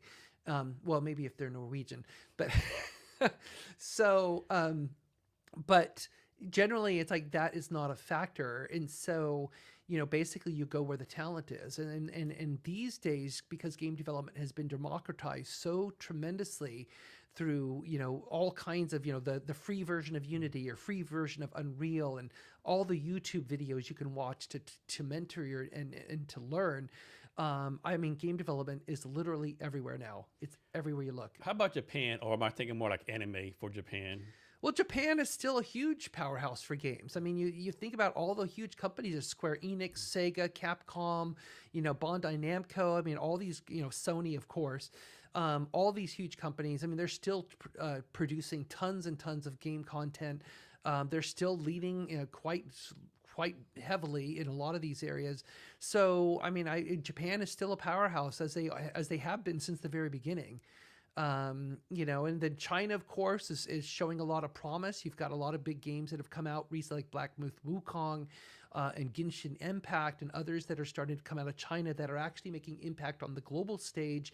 I mean, Korea, of course, is a huge gaming market that has a tremendous amount of impact with PUBG, Crossfire, and tons of other games that they're making. So, but it's fascinating to me where you see the success coming from, because I've just visited last year. I was at Warhorse Studios in Prague, and they're known for Kingdom Come Deliverance 2, which came out recently, and it's getting a tremendous amount of great feedback on the gameplay, and I think it's up for several awards. And it's just cool that you've got this studio based in Prague that is making a huge splash like that, especially when the game itself is based on Bohemian culture and based on the culture of that area. So they know that culture obviously very well. Let's say suppose someone came to you and said, hey, here's like an ungodly amount of money. I want you to start a gaming company. What country would you start it in? Oh, gosh. Well, that's a great question. I mean, I might tell them you might want to incorporate in the U.S. just because it tends to be a lot easier to get a business up off the ground in the U.S. Of course, you could pick Delaware or Nevada as a place to incorporate because the incorporation laws are a lot more lax and easier there. That's why you have a lot of big corporations based in Delaware and Nevada. You could start with that route, but then in terms of where the talent is, that's the key, is that the talent's everywhere. And you really have to think about how you're going to amass the talent required to make this project that you want. And so I really, really encourage people, don't just look at a certain locale and say, I'm going to set up an office in the US, or I'm going to set up an office in the UK or Germany or somewhere else. I mean, obviously you want to look at other factors like government participation in the game industry. Do they have tax breaks? Do they have any kind of tax incentives that they allow for game companies? I mean, that's a huge draw. Like Germany just announced a huge tax or grant program and tax regime earlier this year. Mexico just did the same. And so a lot of governments are starting to wake up and realize that they really want to attract game development activity. Because it's not only just a creative media art form, it's also a tech sector growth, which a lot of countries want that right now. And I can tell you, it's a heck of a lot easier to try and set up a game company than it is to try and recreate Google or Microsoft. That's really difficult to do. So I'm completely ignorant and clueless about Gamergate. Can you educate me on what Gamergate is? Yeah. So from my perspective, basically what Gamergate was, it started out as a misogyny campaign against women in the game industry, with a basic premise that women are, especially women who work on games, are destroying the games that guys like to play.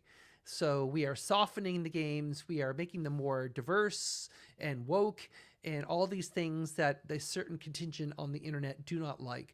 And so it started in September of 2014.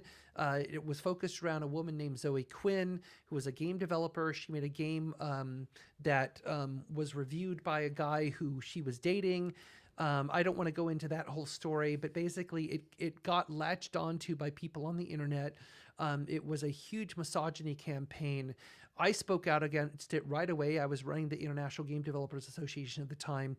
The moment I spoke out, I instantly got backlash online. It almost was all on Twitter, almost exclusively on Twitter. Twitter could do nothing about it. Like, I would get death threats and harassment. I would show them to the people at Twitter. They said, "Well, sorry, but it's within our terms of our terms of service. It's allowable." I'm like, "What? Are you crazy? I mean, this is a blatant death threat." They're like, "Yeah, but how do you know that? Maybe it was a joke. Maybe it was something else." And eventually the FBI got involved. I was already in touch with them before Gamergate even started. But once it started and once I got direct death threats and harassment, I went back to the FBI contacts I had, showed them what was being said to me, and I said, "Hey, this, you got to be able to do something about this." And I didn't even get the worst of it. I mean, Zoe Quinn, Anita Sarkeesian. Anita had already been getting attacked constantly online because she was making that series of videos called Tropes versus Women in Video Games, where she was revealing, and I thought she did a great job on this, revealing basically, here's a bunch of tropes about how women are typically portrayed in video games, with the basic message being, we can do better than this. Let's try and evolve how women are involved in actual video game content. They're not always the damsel in distress or whatever, or they're very out of proportion in terms of their bodies and all that kind of thing. So, and then also Brianna Wu, who also spoke up at the time, she also started getting a lot of backlash as well.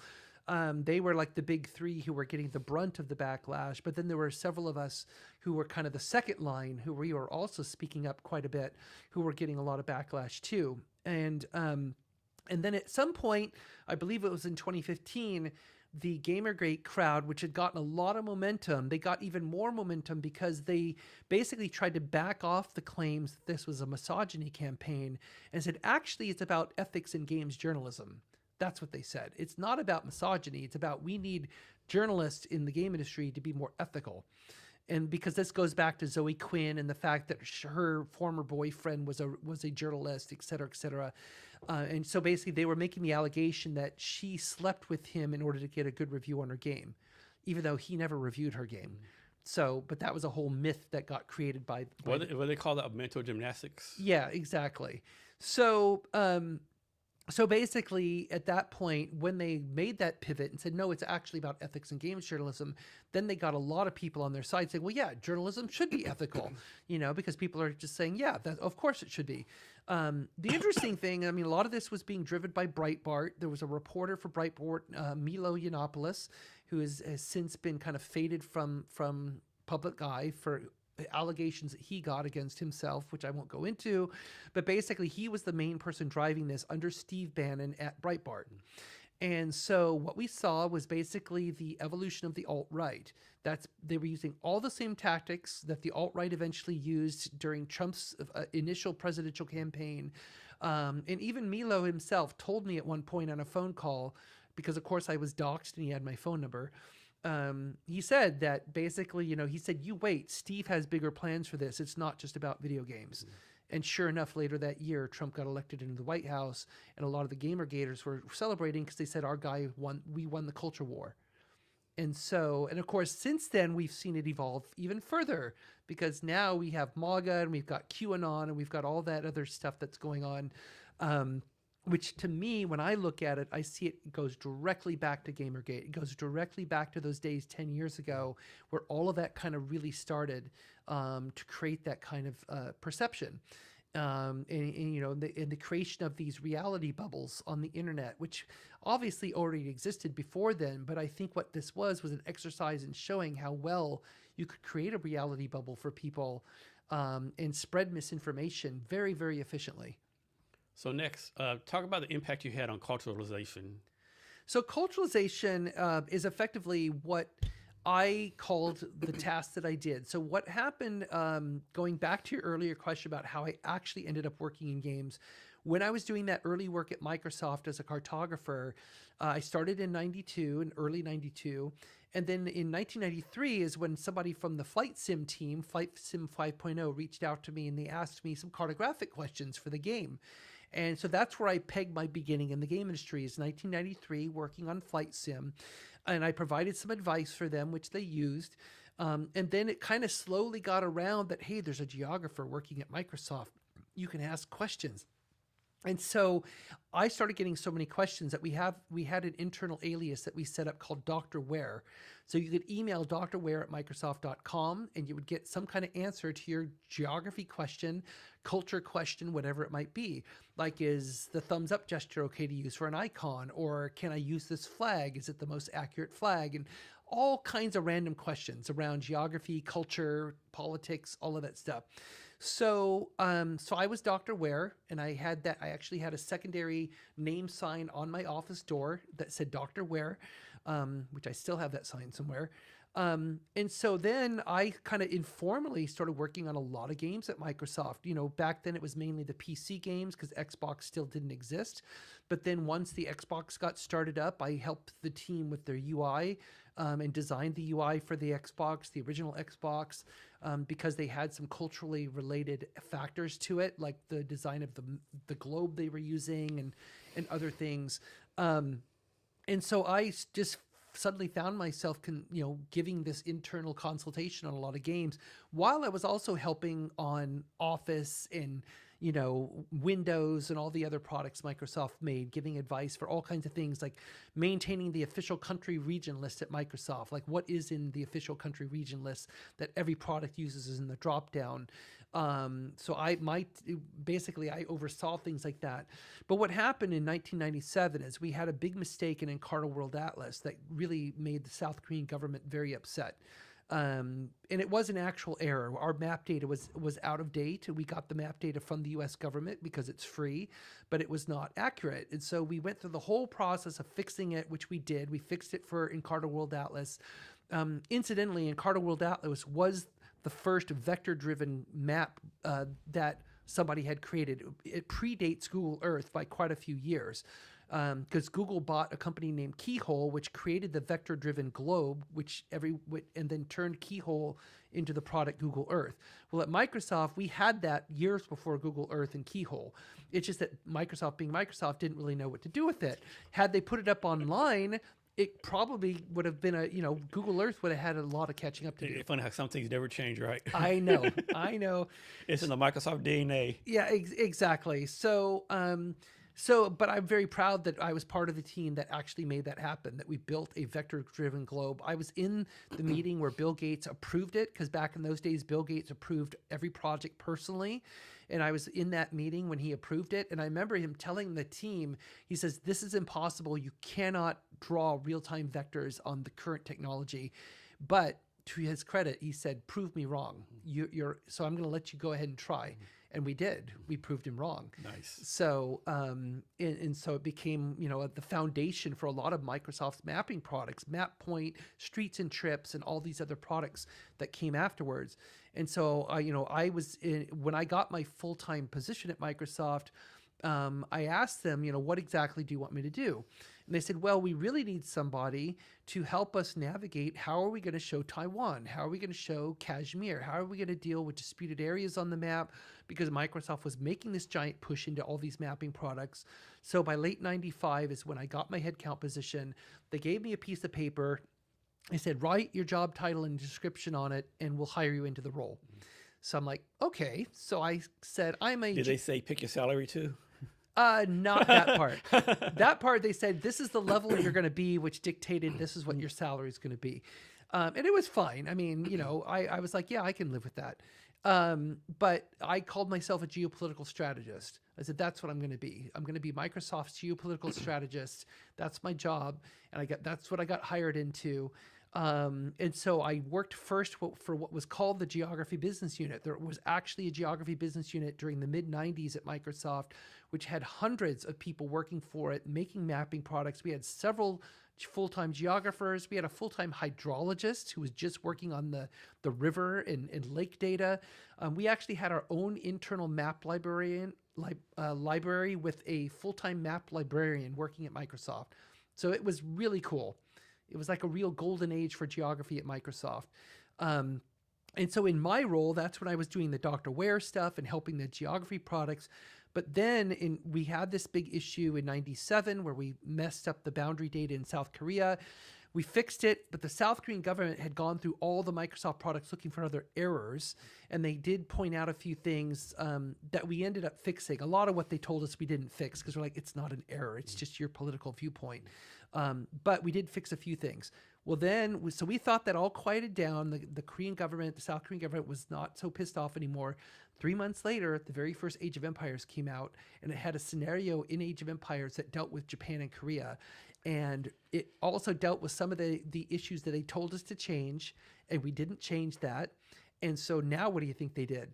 Now they're super pissed off. Yeah, but I realized, like in the army, I was in Korea for 3 years, and the Koreans, the Japanese, they don't like each other. They have a lot of history going back a lot of centuries. Very much so. And then you add China into that mix. You've got that triad of very sensitive socio-historical tension, if you want to put it that way. So now we have a problem. Now the South Korean government is like this close to saying no more Microsoft products, not just Encarta, not just Age of Empires, anything. Yeah. That's when Bill Gates gets involved. It's like, okay, now we need to fix this. So what happened is that whole incident, we did eventually, make sure that it was fine, and we kind of recovered the government relations there. But that gave me an idea. And I said, why did this happen? Because Encarta's made in Redmond, at Microsoft headquarters, and Age of Empires is made where? By Ensemble Studios in Dallas, Texas. And these two groups had no reason to even know they existed. So I'm like, we need to do better. This is a form of risk, what I call geopolitical risk at the time. So this is a form of risk that the company cannot withstand, because we're going to lose an entire market over a mistake like this. And nobody was watching this stuff. Some people assumed that's legal's department. Well, some of these things are not explicit laws. They're not legal issues, so they're not going to deal with it. And then other people said, well, that's localization's problem. But Loc doesn't deal with it. It's not a language translation issue. So I said, somebody has to focus on this. So I wrote a proposal to create a new kind of team at Microsoft. And so it took me 7 months of pitching this. I went through 5 different VPs over 7 months.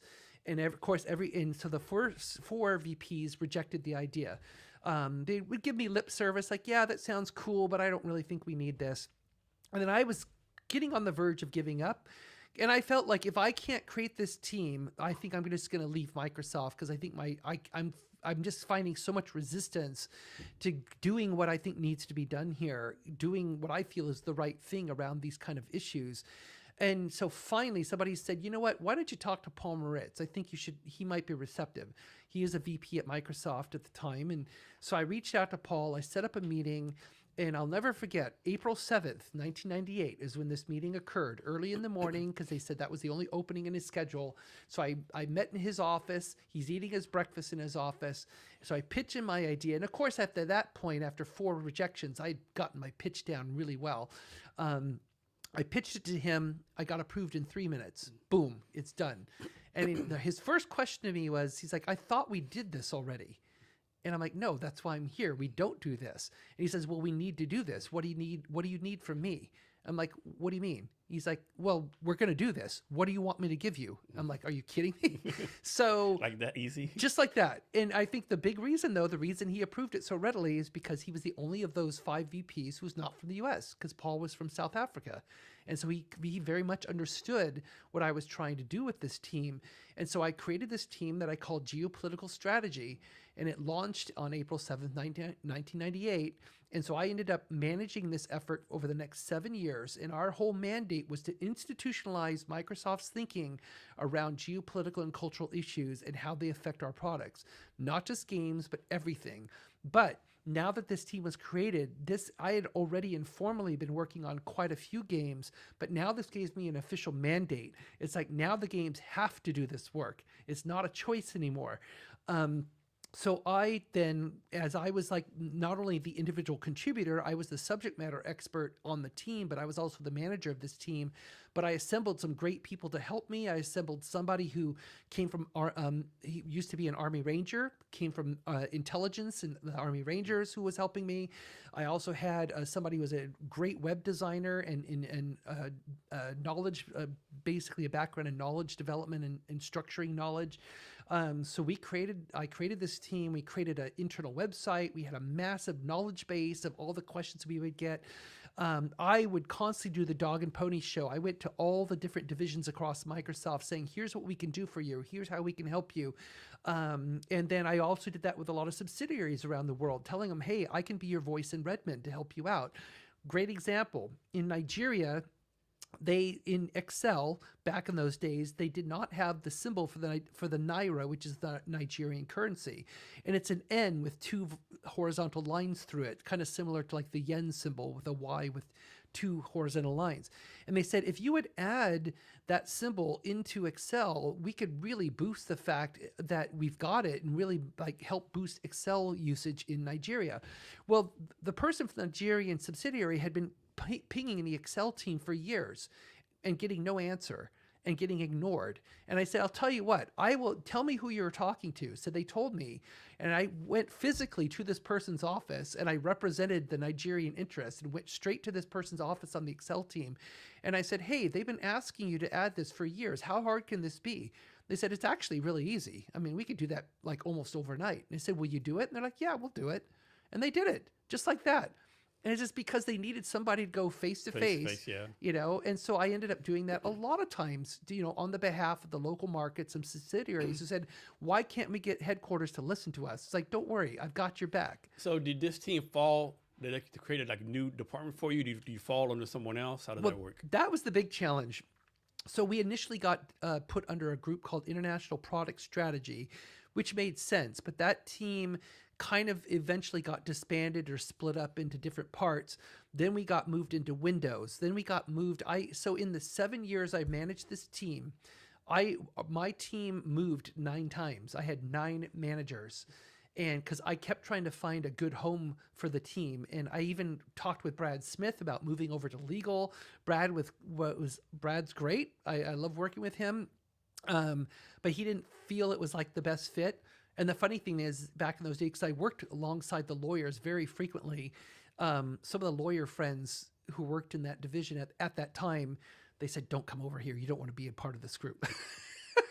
So I said, okay. Well, eventually somebody clued me in and said, hey, Craig Mundy, who was a senior VP who reported to Bill, he created a new division called Advanced Strategy and Policy. And so I got a meeting with Craig, and Craig was like, he instantly understood everything we were doing. And Craig's like, you belong here. You're moving here. And that's what we did. Our team got moved under Craig, which was awesome for me because then my escalation chain was Craig Mundy, Bill Gates. And both of them had my back. They both understood the importance of these issues and how they can undermine Microsoft's brand in any of these markets, and also on the global stage.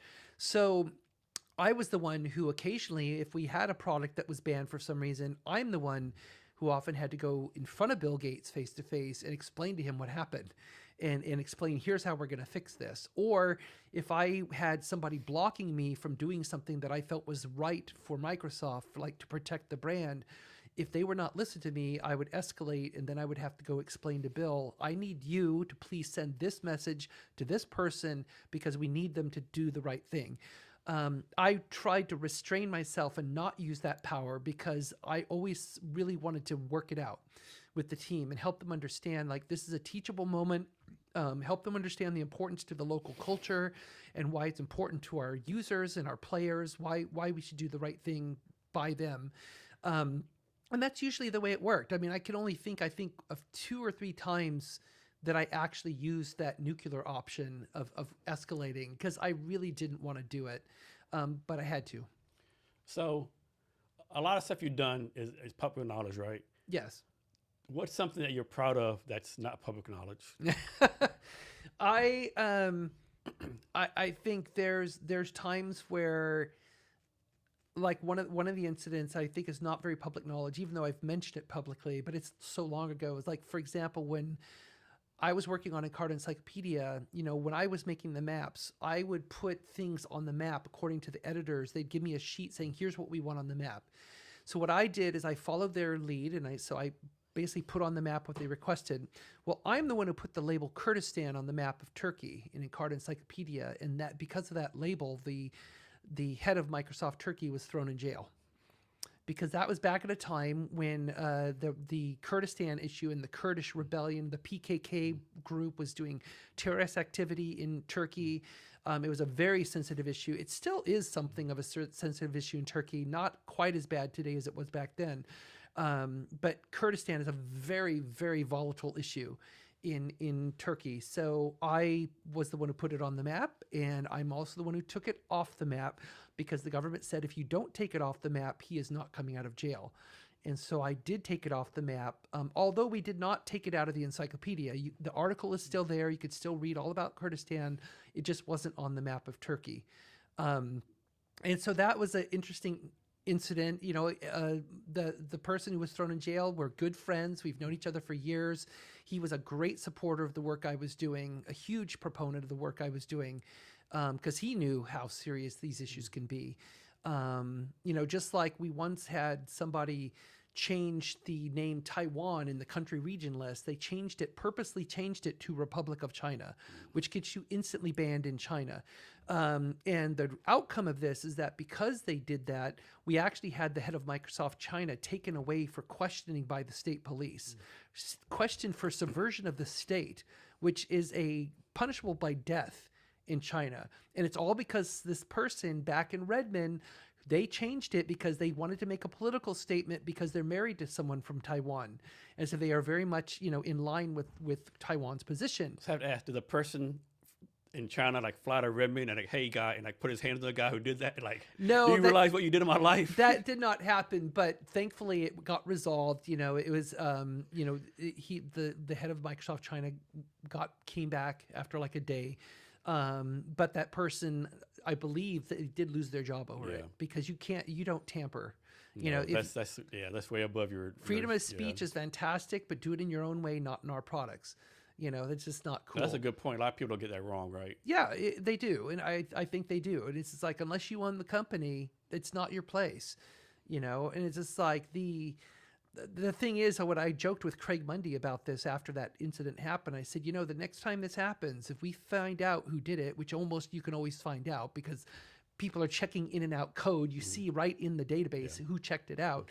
I said, let's put them on a plane and send them over because it's really, really unfair for our subsidiaries to be on the front line of all these issues and take the brunt of these problems.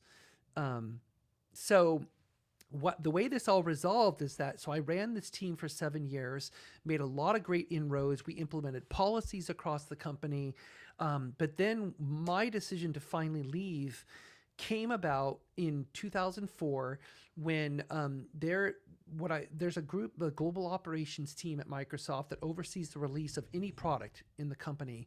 They have a master checklist, and this master checklist every single box has to be checked for any product to release from Microsoft. And so I was able to convince that operations team to put a line item in there about geopolitical and cultural accountability. And that would point to resources that my team made. Like we made an internal tool, for example, that would scan through the software looking for politically or culturally sensitive phrases or words. That's one of the tools we had available.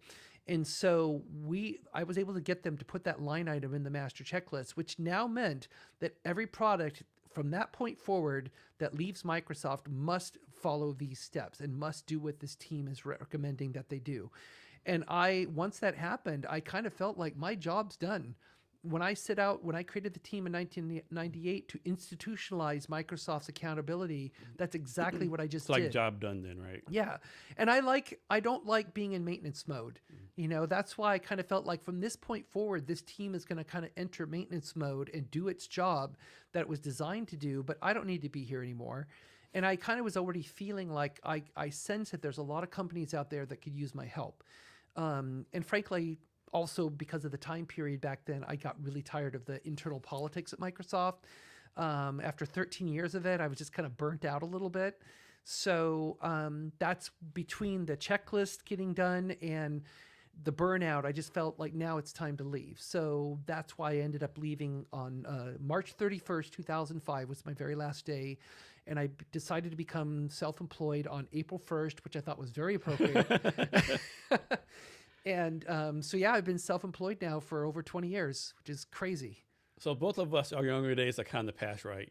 Like me personally, I find like the older I get, the more focus I have, more mental clarity I have. Yeah. Is the same thing for you? Oh, yeah. I think so. And a good example of that is like when I left Microsoft, I said, I'm going to write a book about culturalization. Now, one thing is that when I left, I never used the term culturalization inside Microsoft and there's a reason I called my team geopolitical strategy, because Microsoft was so focused on government relations, which is a very important part of their work. Not only getting enterprise contracts, but, because Microsoft is a behemoth, I felt the term geopolitical worked better in that context in those days. But when I left, I'm like, when I try to explain to people what I do, if I say, well, I do geopolitical strategy, they're like, so what? What? Why are you not in Washington, D.C. then? So I had to figure out, what am I going to explain to people, especially because when I left with the intention of working almost entirely on video games, because that's where I found all of my joy. I love doing this work on anything, but when I'm working on games, it's the confluence of everything I love. Creative work, geekiness, technology, everything comes together for me, and that's where I find the most joy. Is like, suppose two people are playing a game online, right? One will say in Seattle, one will say in Dallas. Is there anything that governs how they interact with each other? Like, can one of the people in Dallas say, "Hey, this person said something bad to me," or he harassed me? Is there anything like laws or anything that covers that kind of stuff? There could be, because obviously, especially in the U.S., because our jurisdictions are so split up between states, we don't have like federal level. We do have some federal level laws, obviously, but then because of our system of government in the U.S., so many things are dictated by the state. So thankfully, that's not my problem. That's what the legal folks have to deal with in terms of like how those different laws interact with each other on an online space and the different regulations for that. But it is very complicated. I know that. And I also know that, because of certain things like like we mentioned, like the South Korea, Japan, China socio-historical tension that exists in that region, you have to be very careful. Like if you do a knee-jerk reaction and change something for one of those countries, you might set a precedent. And so another country say, well, wait, you changed it for them. What about for us? Why aren't you going to do that for us? And so you have to be very careful about how you react to these kinds of issues, especially today, because the world we live in now is so different than it was 20 years ago when I left Microsoft.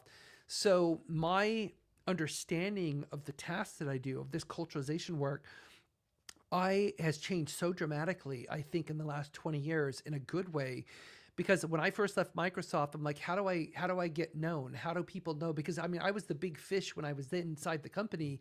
Now I leave, I go out into the big world, and nobody knows who I am. Nobody knows what I've done, or what I can do, and I had to basically like start all over again. And so I determined, well, I'm horrible at marketing myself. I'm an introvert, baseline introvert who can try and fake extroversion. What can I do well? And I said, well, I know I can do public speaking well. And so that's what I'm going to do. I'm going to get on every stage I can possibly get on, whether the Game Developers Conference or whatever other event, and basically just talk about what I do and see how that goes and assert thought leadership in this space. That's really what I was going to do. I had already done it inside Microsoft. Now I'm going to try and do it on a global stage. And one of the things I thought about doing at the time was writing a book. I'm like, I'm going to write a handbook for culturalization. And I really intended to do that 20 years ago, and I never did. It's been percolating in my brain for a very long time now, but it's only been in the last year where I actually finally signed with a publisher because I decided I'm going to write this book now, because I think that the age, I mean, I was 40 when I left Microsoft. I'm 60 now. The level of wisdom I think I have now about the work I do and in the world that we live in is so much greater. It's so much deeper than it was 20 years ago. I'm really glad I did not write that book yet, because I would have had to rewrite it several times.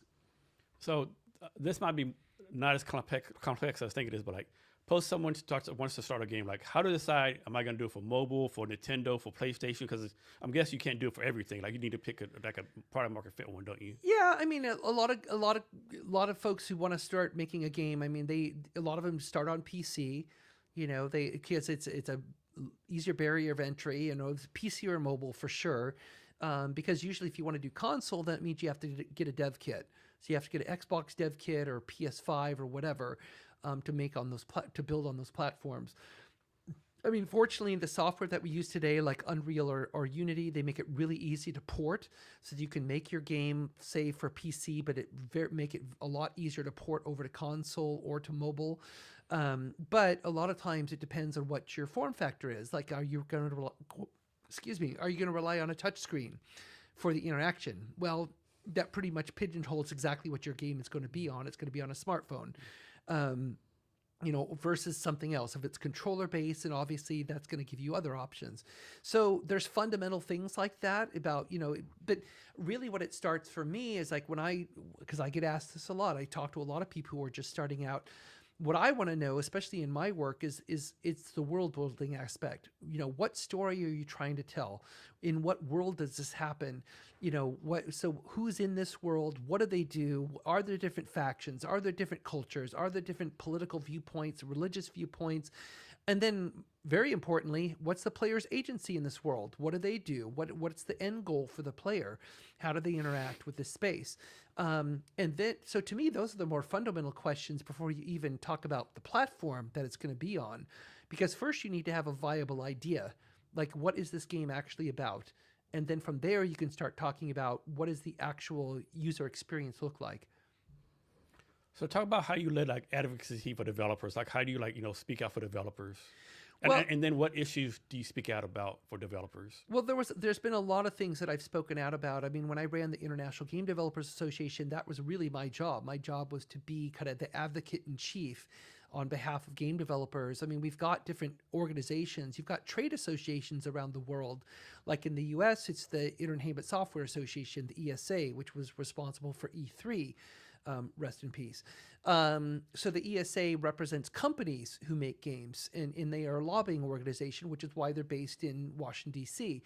And you have a lot of similar trade associations all around the world, but the International Game Developers Association was created to represent developers and to represent the people actually in the trenches doing the work. And developing the games. And so, some people say, well, why isn't it a union? Well, that's a whole nother question. I mean, when I took it over, I mean, it was basically a membership association, and it still is. And I think it has done a lot of good because it has chapters around the world, and a lot of these chapters are where tremendous amount of positive interaction happens between local developers, because I think if anybody's entering game development, it is a collaborative activity. It's rare that games are made by a single person from front to back. And that's why I often define games as a collaboratively creative form of artwork, of interactive artwork. And that collaboration aspect is really important, which is why I encourage people to go to like chapter meetings or special interest groups. Like I created the localization special interest group in the IGDA because there wasn't one. And I said, localization people and people who do my kind of work, they need to be able to talk to each other and share their ideas and work with each other. What's a game you want to see be made? Oh gosh, that's hard. You know what I would like to see, even though there's been a lot of fantastic space simulation games, you know, like EVE Online and, you know, Starfield and all these other cool games. I would love to see a game based on Foundation, on the Asimov novels. Okay. We've got the Apple TV series, which makes me cringe because it's like it's not the best adaptation in my opinion. Technically, it's phenomenal, but other than that. Or if anyone's familiar with Jack Chalker's books, the Well of Souls books, it's a series of sci-fi books. I think that series of books completely lends itself to being a game. It'd be really cool, but I mean, that's the thing. I mean, we have a lot of really cool IP that comes out of the indie space as well as the AAA space still to some degree. But I would still love to. There's so much unmined classic sci-fi and other things that have never been adapted into game form that I'd love to see. So trying to remember, like I think a month ago, I just randomly was on TV and I came across a show called I think on HBO Max called The Last of Us, right? Oh yeah. I had no clues it's based on a game until yeah. until like the very end. Like, what's this a game? Like what? Yeah, it's funny because actually, like The Last of Us Part 2, there's a lot of scenes that are set right here in Seattle. Yeah, So, it is. Yeah. Yeah, so it's like, and The Last of Us, I think, as far as adaptations goes, I think that lent itself extremely well because The Last of Us is episodic as a game, and so it made it really easy to, I think, to adapt that. And the TV show, like you can't kill that person off. Yeah. Bam. No, what? You killed Joel? What are you doing? Yeah, I know. Yeah, and then I didn't realize till maybe 4 episodes in that Ellie, sort of name, was actually played on Game of Thrones. Yep. Yeah, I didn't realize that till later on. Yeah. Oh yeah. Yeah, I think she's a very good actress. Yeah, she's great. Yeah. Yeah. So, in your opinion, most overrated, most underrated games? Wow. Underrated. Let's start with underrated first. You know, some of the games, I mean, there's so many indie games I could quote here. I mean, one of my favorite games, I don't know if it's underrated, but I really love it, is Cloudpunk. And it's kind of a Blade Runner-ish sort of world. I guess it's sort of like a cross between Blade Runner and The Fifth Element to a certain degree. But I really love that game. I've come across it with... as I do with a lot of indie games, because I just have very little time to play anything these days. And I because I get asked to judge a lot of contests, and that's how I came across it. It was in competition during one of the contests that I was a judge for, and I got to play the game, and I'm like, I love this game. It's so much fun. Does this ever happen? And this is definitely unethical, but then I'm going to come to you, hey, Kate, give a game like an A rating, and we'll give you some money.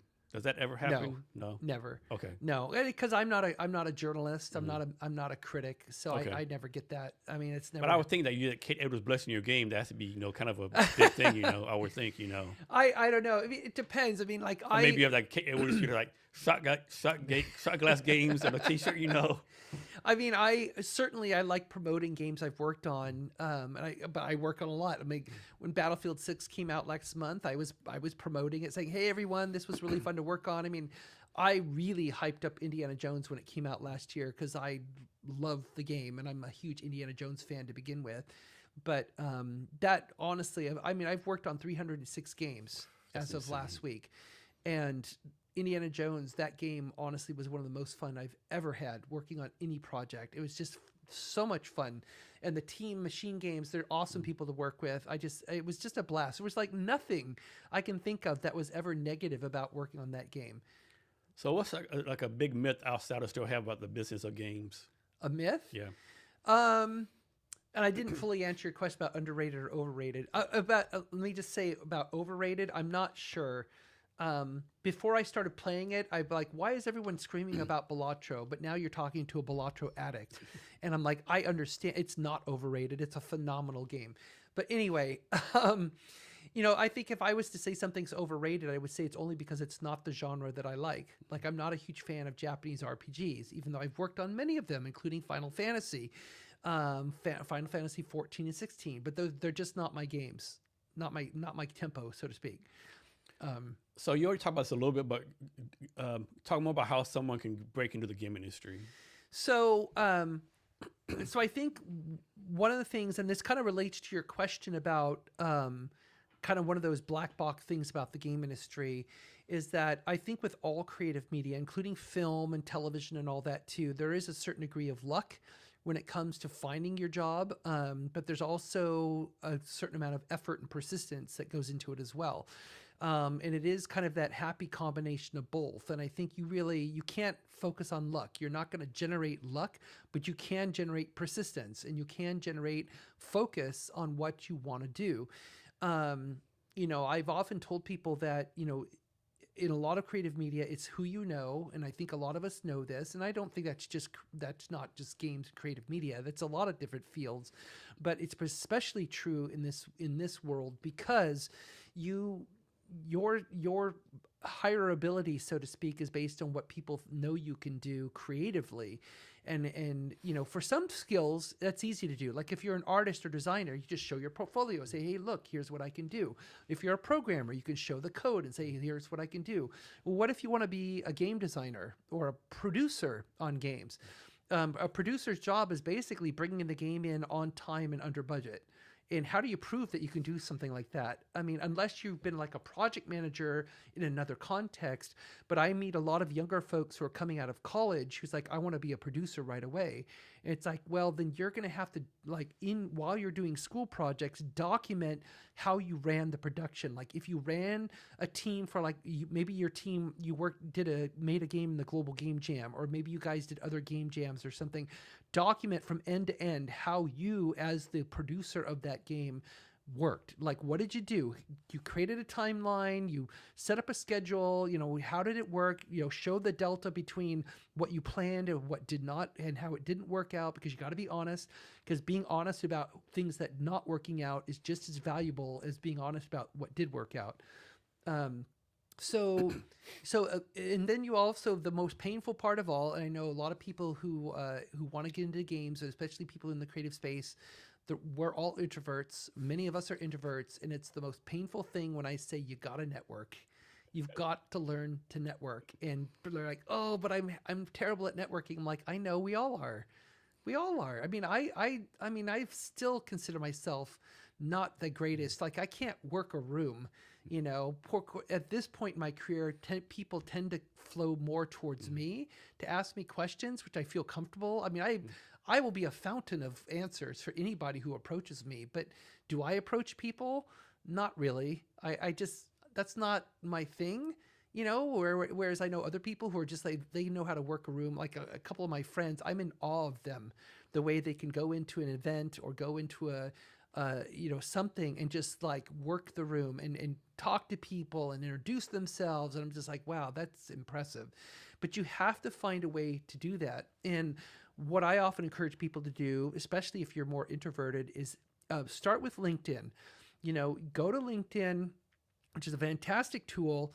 You don't need to overpost on there, but you should be making people aware of what you're doing. Just say, hey, I'm working on this. It's really great. This is what I'm learning from it.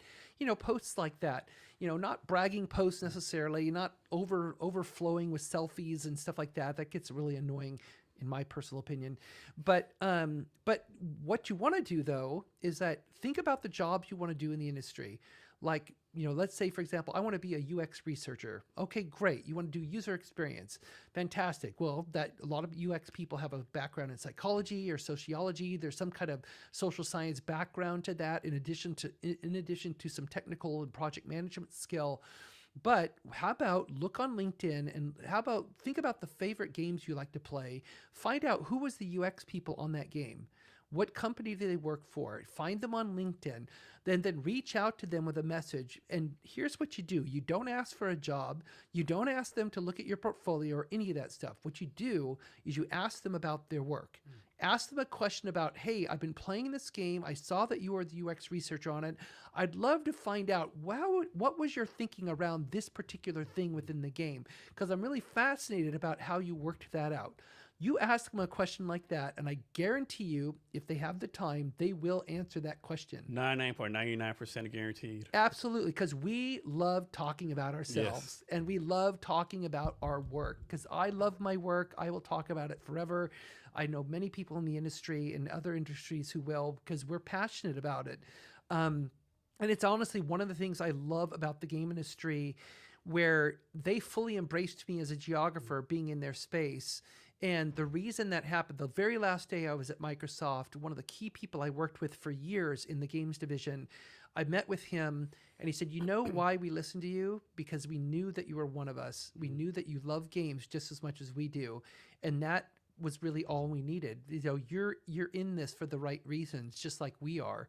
And we don't care what you are, you know, it's like geographers, so what, you know, psychologists, whatever, but you love games like we do. And we're all trying to make the best thing we can. So talk about a time in your gaming career where it was like the moment came like, man, this is what I'm meant to do. This is it. When did that happen? That was in my later Microsoft days. That was actually what solidified my decision when I left Microsoft that I was going to focus mainly on the game industry. I think it was in 2003. And I'd been working on countless things back then. There was a lot of stuff I was working on, but I remember having an epiphany, and I can't remember specifically what set it off, but I remember having this epiphany. I think it was in the latter half of 2003, where I just suddenly realized, and I think I was driving home after a busy day, and I remember thinking, you know what? I just realized I created the most perfect job for myself. And I'm like, that's where I realized that I used that word confluence. And I know I even used that word in high school, where I said, I just want to do something that allows me to do as many things as I love as possible. And, you know, and finding out what you really love is the key. Because for me, I thought it was going into space. And then I thought it was drawing cool things for Lucasfilm. And then, you know, and then I'm like, no, it's drawing maps and traveling and all that. But then I realized it's all of those things. I mean, all of those things are perfectly valid. I still love the space program. I still love the idea. I'd go into space in a heartbeat if you asked me. I would not go to the bottom of Mariana's Trench in a heartbeat, but that's a whole different scary. But space, absolutely. And so all of those passions basically built one upon the other. It's not like they are excluding each other. They're building on each other. And so when I had that moment in 2003, that's when I thought that I really did end up doing the most perfect job I could ever imagine with my skill set. And that's what really kind of set me on that course that I'm going to leave Microsoft and I'm going to work almost exclusively in games, which now 20 years later, I would say at any given time, about 80% of my work is video games. The rest is still kind of hardcore geopolitics and cartography. Are there any like gaming trends going on that kind of concern you, that will worry you? Well, I mean, of course, you know, we've got what's going on with Roblox right now with online safety for minors. That's a very, very scary issue. That's a very important issue. You've got a massive platform which has been radically successful. But it is an issue we still need to be very careful about. You know, I think online toxicity in general, especially now that we live in a world that is very polarizing and people can take things the wrong way. I mean, I really, really empathize for community managers for the different game companies because they are on the front line of this. They are dealing directly with the players and having to deal with comments and trying to discern, you know, is this person insulting someone or what's going on here? It's a really, really tough job, especially today. And of course, there's the inevitable topic about Gen AI, you know, and what Gen AI is going to do to the game industry. I mean, it is being incorporated into games already. We're still in that period right now where there's a certain level of backlash happening over it. And I think that's going to continue for a while. But I do think that like every other form of technology, people are just going to have to realize that it's going to become what you do. It's part of the process, and how it becomes part of the process is where you, as the individual game developer, have to think about your ethics about how you create things. And you know, are you, by using Gen AI, are you actually leveraging someone else's work in that process, or or some other method. And like I know one artist who built their own. They basically built their own Gen AI model that's trained only on their work. Now that I love. I mean, I would love that for writing. Like if I could train and create my own LLM that's based only on my writing, nobody else's, just mine. So I could tell it, I want you to write this email because I know it's going to write it in my voice and in my style. That would be super helpful to me. Just like I know this artist who did the same thing. And so he was producing the series in which he called it, I think he was using Midjourney. And he said, this is a collaboration between myself and Midjourney. That's how he phrased this. And I thought it was fascinating because he would post these series which were based on these very specific prompts. And he would tell us what the prompts were. And, you know, but what you would see is based on his artistic style and his work. And I just thought it was really fascinating that he took this approach, and he said, this is actually really useful for me, especially when I'm trying to do rapid visualization. If I'm trying to think of like 20 different approaches to a single problem I'm trying to solve visually, this saves me so much time in doing rapid visualization, which I know what that's like from my days doing industrial design. No, AI does crazy things. Like AI is making songs, other stuff. Yeah. What do you think that is AI actually making games right now? Has that got to the level, or No. do you think that they'll get to that level? No, I mean, eventually maybe, but it's going to be interesting to see, you know, ultimately then we get to the point where it's like, is AI just emulating game styles? Like if it wants, I have no doubt that an AI can make a match 3 game, like Bejeweled Blitz easily, because it's a very set formula. I mean, it's just like, there's not much to it, to be honest. Or, you know, like, which is kind of like Candy Crush as well. It's like, could an AI come up with something like that? I think, yeah, by copying that format, sure. If you say, hey, I want you to make a new match 3 game for me, it would do it. And I'm sure it could do it probably pretty well. But, you know, can it come out of the blue, completely out of the blue with something like Tetris? You know, when Tetris, because I know Alexei Pajitnov, and he lives here in the Seattle area. I did a session with him at the Game Developers Conference a couple years ago about a sequel to Tetris that he had been working on a while back. But like before Tetris, nothing like that had been seen. There was nothing like it. And then and I think we take things like that for granted. It's like, well, yeah, Tetris is a simple concept. It's like, no, it wasn't a simple concept before it existed. It's just like, you know, so that came completely out of the blue, completely original. Can Gen AI come up with something like that? I don't know. I don't, at this point, I don't think so. So what's your prediction for AI and gaming in the future? Well, I mean, I think that AI is going to be incorporated for sure, because there's a certain level of scalability that it enables, especially if you're building like a large MMO space, you know, a large, massive, MMORPG, you know, something like World of Warcraft or something like that, you know, or like No Man's Sky is a good example where they were using procedural AI to auto-generate the worlds that you would encounter as you're approaching like a planet in space. It's literally creating the planet as you're approaching it according to different rules and that they set up for the procedural generation. And I think that's amazing. So then if you take that same kind of technique of procedural generation and add Gen AI to it, to now you can maybe like bump up the quality of what you're seeing and what you're creating. It would almost be like a booster to the procedural generation. But so I think those kind of things are going to be used very readily. I think they already are being used by certain companies. But, you know, to just come out of the blue and have an AI like create like a AAA quality game, like say, you know, I want AI to make the next Call of Duty game. It's like, yeah, I don't think so. Okay. So, you know, when people hire people, they talk about A level talent, B level talent, C level talent. Which one is better? Like, we'll say we have 5 people that all C level talent, they're on the same location, working together every day. Or we'll say 5 people who are A talent, but they're like all over the world. I think ultimately, I mean, game creation, like any media creation, requires collaboration. I mean, what we learned during COVID is that doing virtual collaboration, like over Zoom, is fine, but it does not replace having people in a room, like putting Post-its on a board and, you know, shouting out ideas and having a whiteboard to work on. I think human beings, we're at our creative best when we're together. I really believe that. And I think that's why we've seen a lot of companies say, no, we want people back in the office, after COVID. I mean, I think there's a lot of great advantages to working remotely, but I don't think we can, work remotely forever, because we are collaborative people. I mean, we like working with each other and talking with each other. And I think I've seen some of the best ideas come out of that just spontaneous, people in a room approach, than over a Zoom call.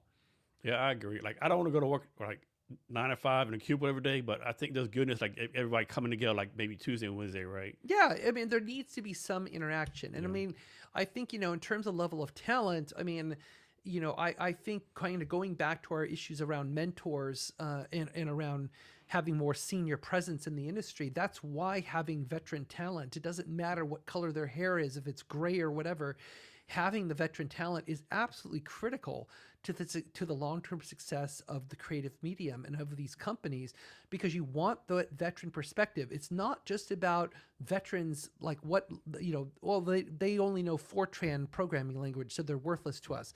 That's ridiculous. It's like they've got incredible perspective on what it takes to program something or to design something. So I think there needs to always be like at least one or two A-level types, and then you need the B and C level, because those B and C level can become A level. It's like, where does the A level go from there? It's like, well, if you have what you tend to have, if you have a room full of A level talent, is what? A lot of egos. Yeah, just a little bit, yeah. Yeah, then you have ego management that you have to deal with. So, and not always. I mean, I've worked on teams where you have a lot of A-level type people and they work phenomenally well together. But I think that's more of a rarity than it is a standard. So I think having a couple A-level people who can be great examples and mentors to the other folks and kind of get them up to that level is really what you want. Because you ultimately, I mean, in any company, you want to cultivate that talent internally, not just hire it externally. So how do you balance like business and creative? Like, a lot of people say like I can be a good business person, a good creative, but a lot of times people have trouble like being good at both at the same time, so to speak. Well, to me, it's like the best business devs I've seen are people who were creative, especially if they're working in the game space. Just like I think the best C-level people, the CEOs, the CFOs, all of that tend to be people who've worked on games. They actually know what they're creating. That I actually think some of the problems we've seen in the game industry lately with layoffs and overexposure and things like that are because some of these companies are being run by people who have never even worked on a game. Some of these people are professional executives who go from company to company. And, maybe for some companies there's a place for that, but I think for games, it's like you have to fundamentally understand the medium that you're creating. Because I've seen so many times where a C-level person says, okay, we want this game to come out for holidays 2027. It's like, great. And here's what the game is, and here's what we want it to do. And then you have the creative people who actually know what they're doing say, that's impossible. You cannot create what you've just scoped. You cannot do that by that time frame. Maybe you should say by 2028. Oh, we can't do that because the shareholders will be unhappy, or we're going to run out of revenue. Blah blah blah blah blah. It's like, well, then we need to rethink the approach. But rather than that often being the discussion, it's like, no, we're going to release in 2027. Get to work. Now that I think that's changing to a certain degree, and I am kind of broad brushing here. I mean, some companies do have work extremely well in terms of how the C-level and business side folks work together with the creatives. But I've seen a lot of examples where the business side tends to not understand fully what it takes to make a game.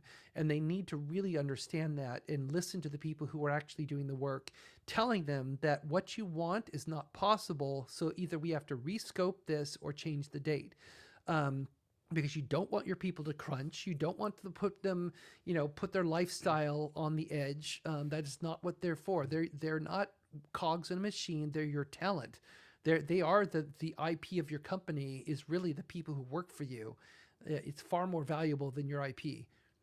Has the skill levels of game developers gotten better through the years, or is it pretty much like stay the same? Oh, I think it's way better. I mean, it's like we are working in a medium that is continuing to evolve. And evolving fairly quickly. I mean, we do get set in our ways, though, in terms of what kinds of games we make.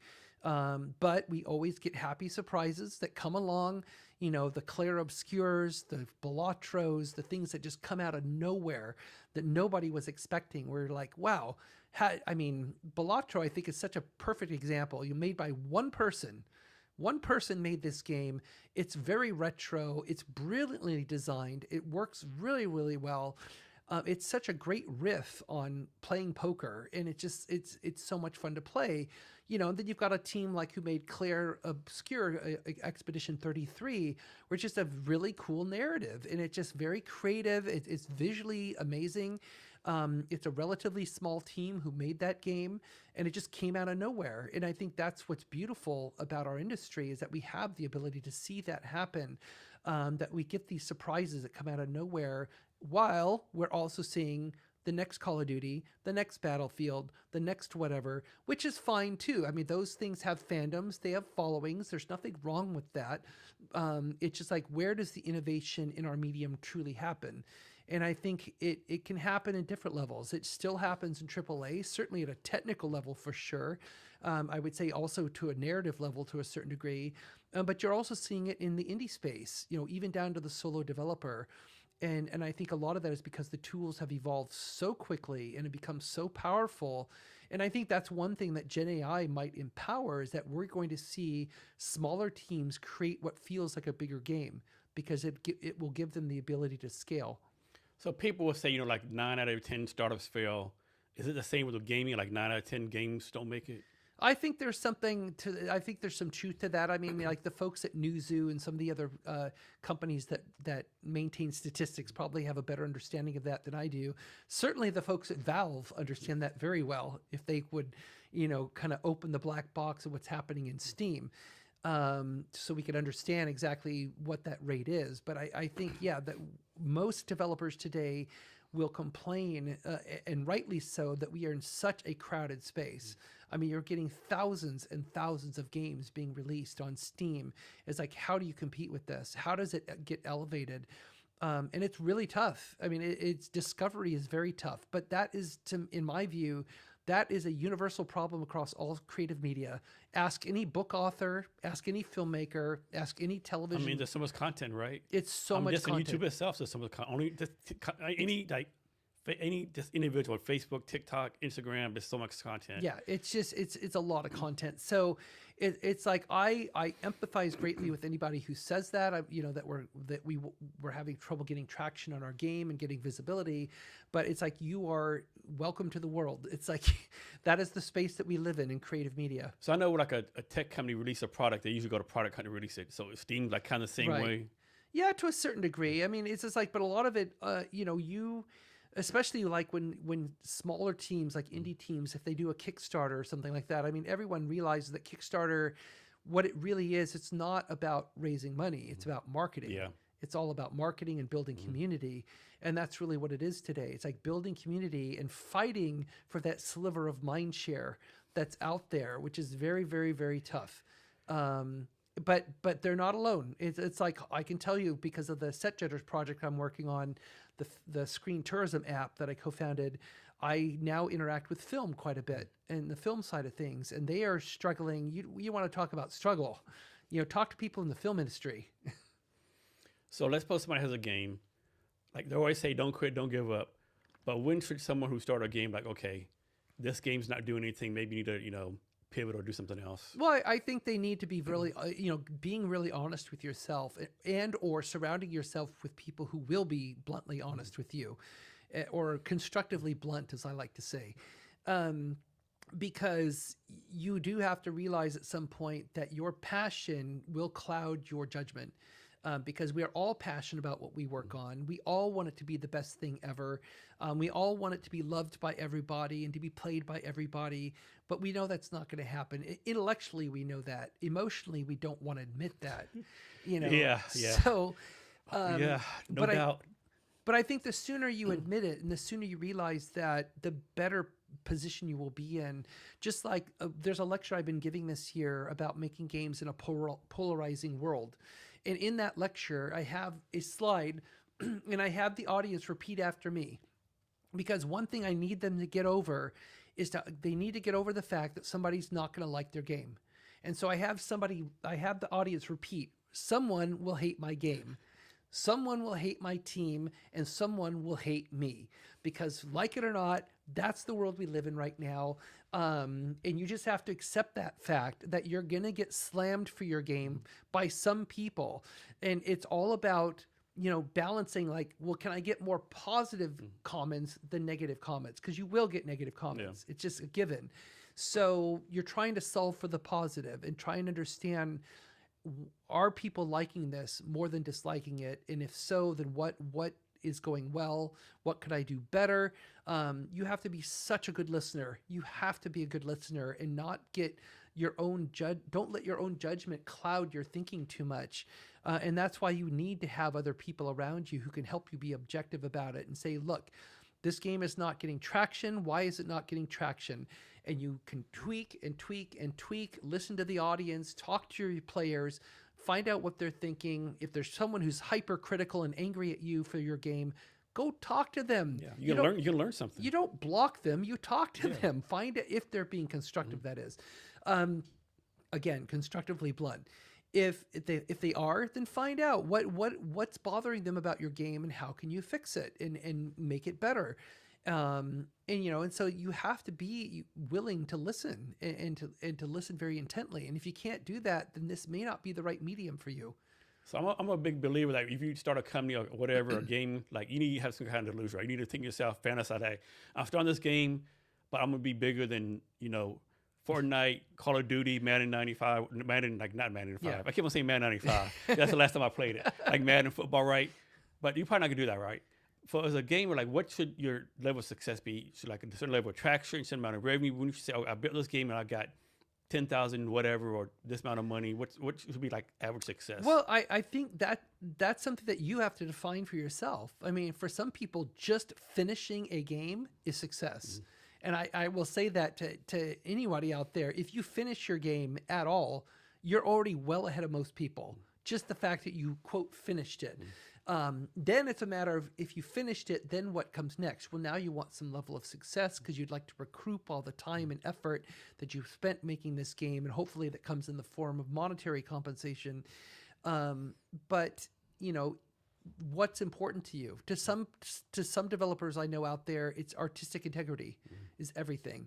That's number one for them. They don't care if it makes a ton of money. They care that they made the game they wanted to make. They like what they made. They're done. And they feel very, very good about themselves for it.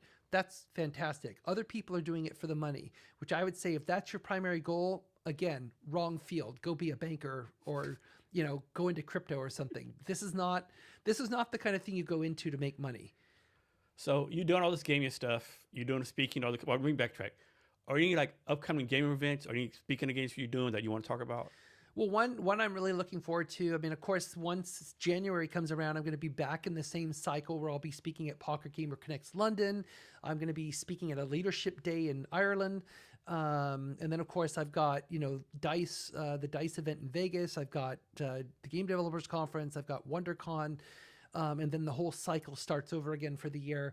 But the one I'm really excited about is I will be going to New Zealand next month. And this will be my very first time in New Zealand. So I'm super excited about that. And they're doing a creative tech summit that's happening in mid-December in Wellington. That's around the premiere of the next Avatar film. And so, yeah, I'm going to be in Wellington while all of that's happening and participate in this creative tech summit and do a keynote there. And then I decided at the urging of the people who invited me, they said, well, you've never been here. You may want to think about staying for another week or two. So I am opting in to stay for a couple of weeks. You're like, pull my leg, why don't you? Yeah, exactly. Yeah, don't force me. So I'm really looking forward to going over and participating in that event. And then for the following 2 weeks after that, I will be exploring New Zealand for 2 weeks during Christmas. Nice. So how far ahead of a speaking engagement do you start getting ready? It depends on what I'm speaking about. Because if it's something I've spoken about a lot, and I tend to do like one new lecture every year. So I'll like come up with a new idea for a lecture, and then kind of the events at which I speak throughout that year kind of becomes my lecture circuit. And so that's kind of like the new talk I'm giving that year. like that. Like I mentioned, the talk I've been giving this year, the new one, is about making games in a polarizing world, and that has gone over extremely well. I've had a really, really good positive feedback on that talk. So I might actually, perhaps for next year do a riff on that and make like a different version or like a more advanced version of that talk. But since I've given that talk several times already this year, like I just gave that talk 3 times on the trip I just got back from 2 days ago. I don't get ready at all. I just get on stage and speak. But probably the biggest prep I have ever done for a talk was in 2019. Because I've been a fellow of the Royal Geographical Society for many years. And I visit, the RGS headquarters in London when I get a chance and talk with the director and other folks there. And I like to support what they're doing there because I love the work they're doing. But I was asked to give the Monday night lecture at the RGS in London back in 2019. And the Monday night lecture at the Royal Geographical Society has been going on, I think, since like 1839. Uninterrupted. World War I and II did not stop it. So on this stage in the Odense Theatre in the building in London, this is where like famous explorers and other people have gone on this very same stage and said, hey, look, I found the source of the Nile or something like that. And then fast forward to April 15th, 2019, you got Kate Edwards on stage saying, hey, geography and video games are cool, man.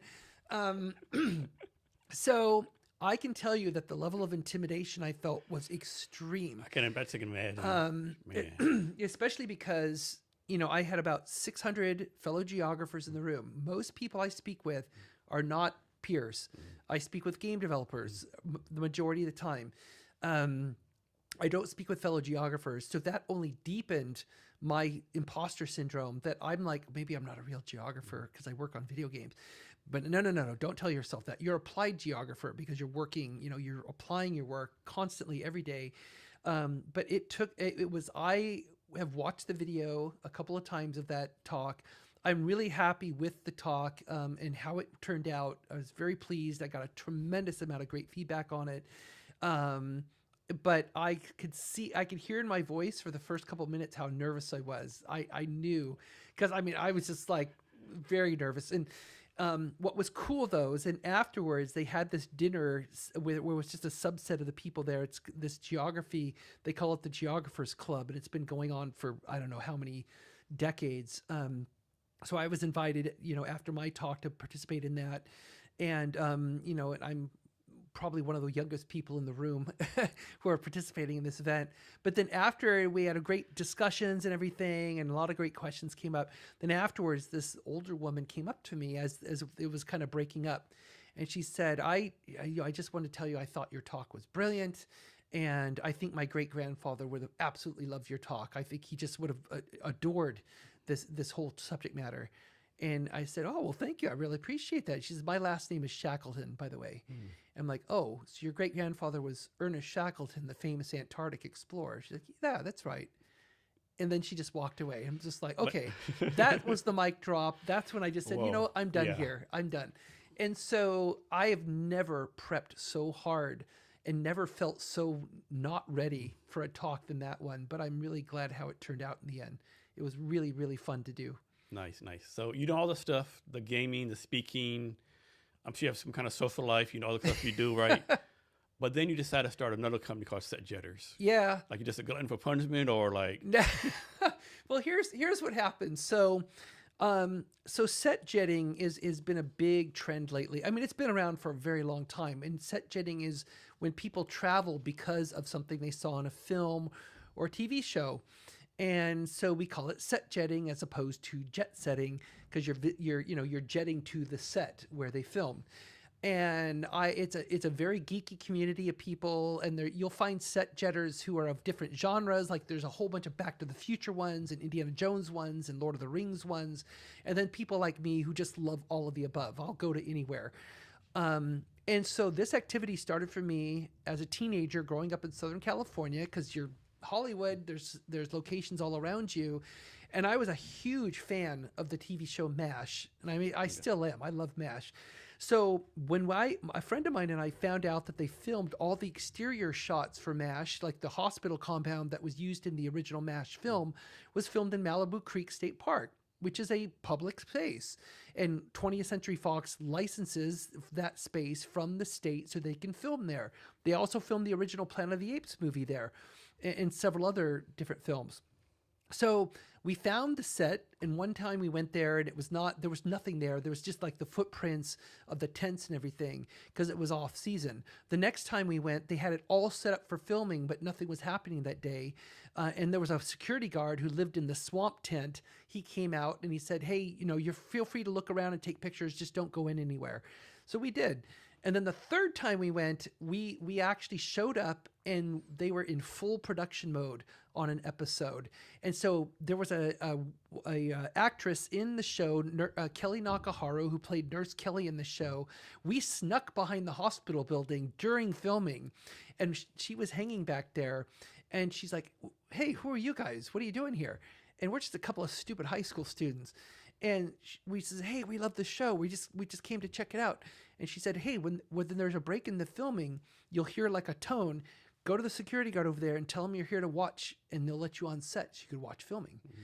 And we're like, okay. So we did that. And so we got on set, and now they only film the exterior shots one day a week because most everything's in studio, and they're on a weekly cycle, so it's all really accelerated. So we go, and we're sitting there, and there's just a few other people watching. We don't know who they are. During one of the breaks in filming, this guy comes over and leans next to me, and because I'm a geek of the show, I'm like, that's Burt Metcalf. That's the executive producer of the show. And he's got like a clipboard with a script, and he's making notes on the script and everything. And then right over there, about just 6 feet from us, are two director's chairs.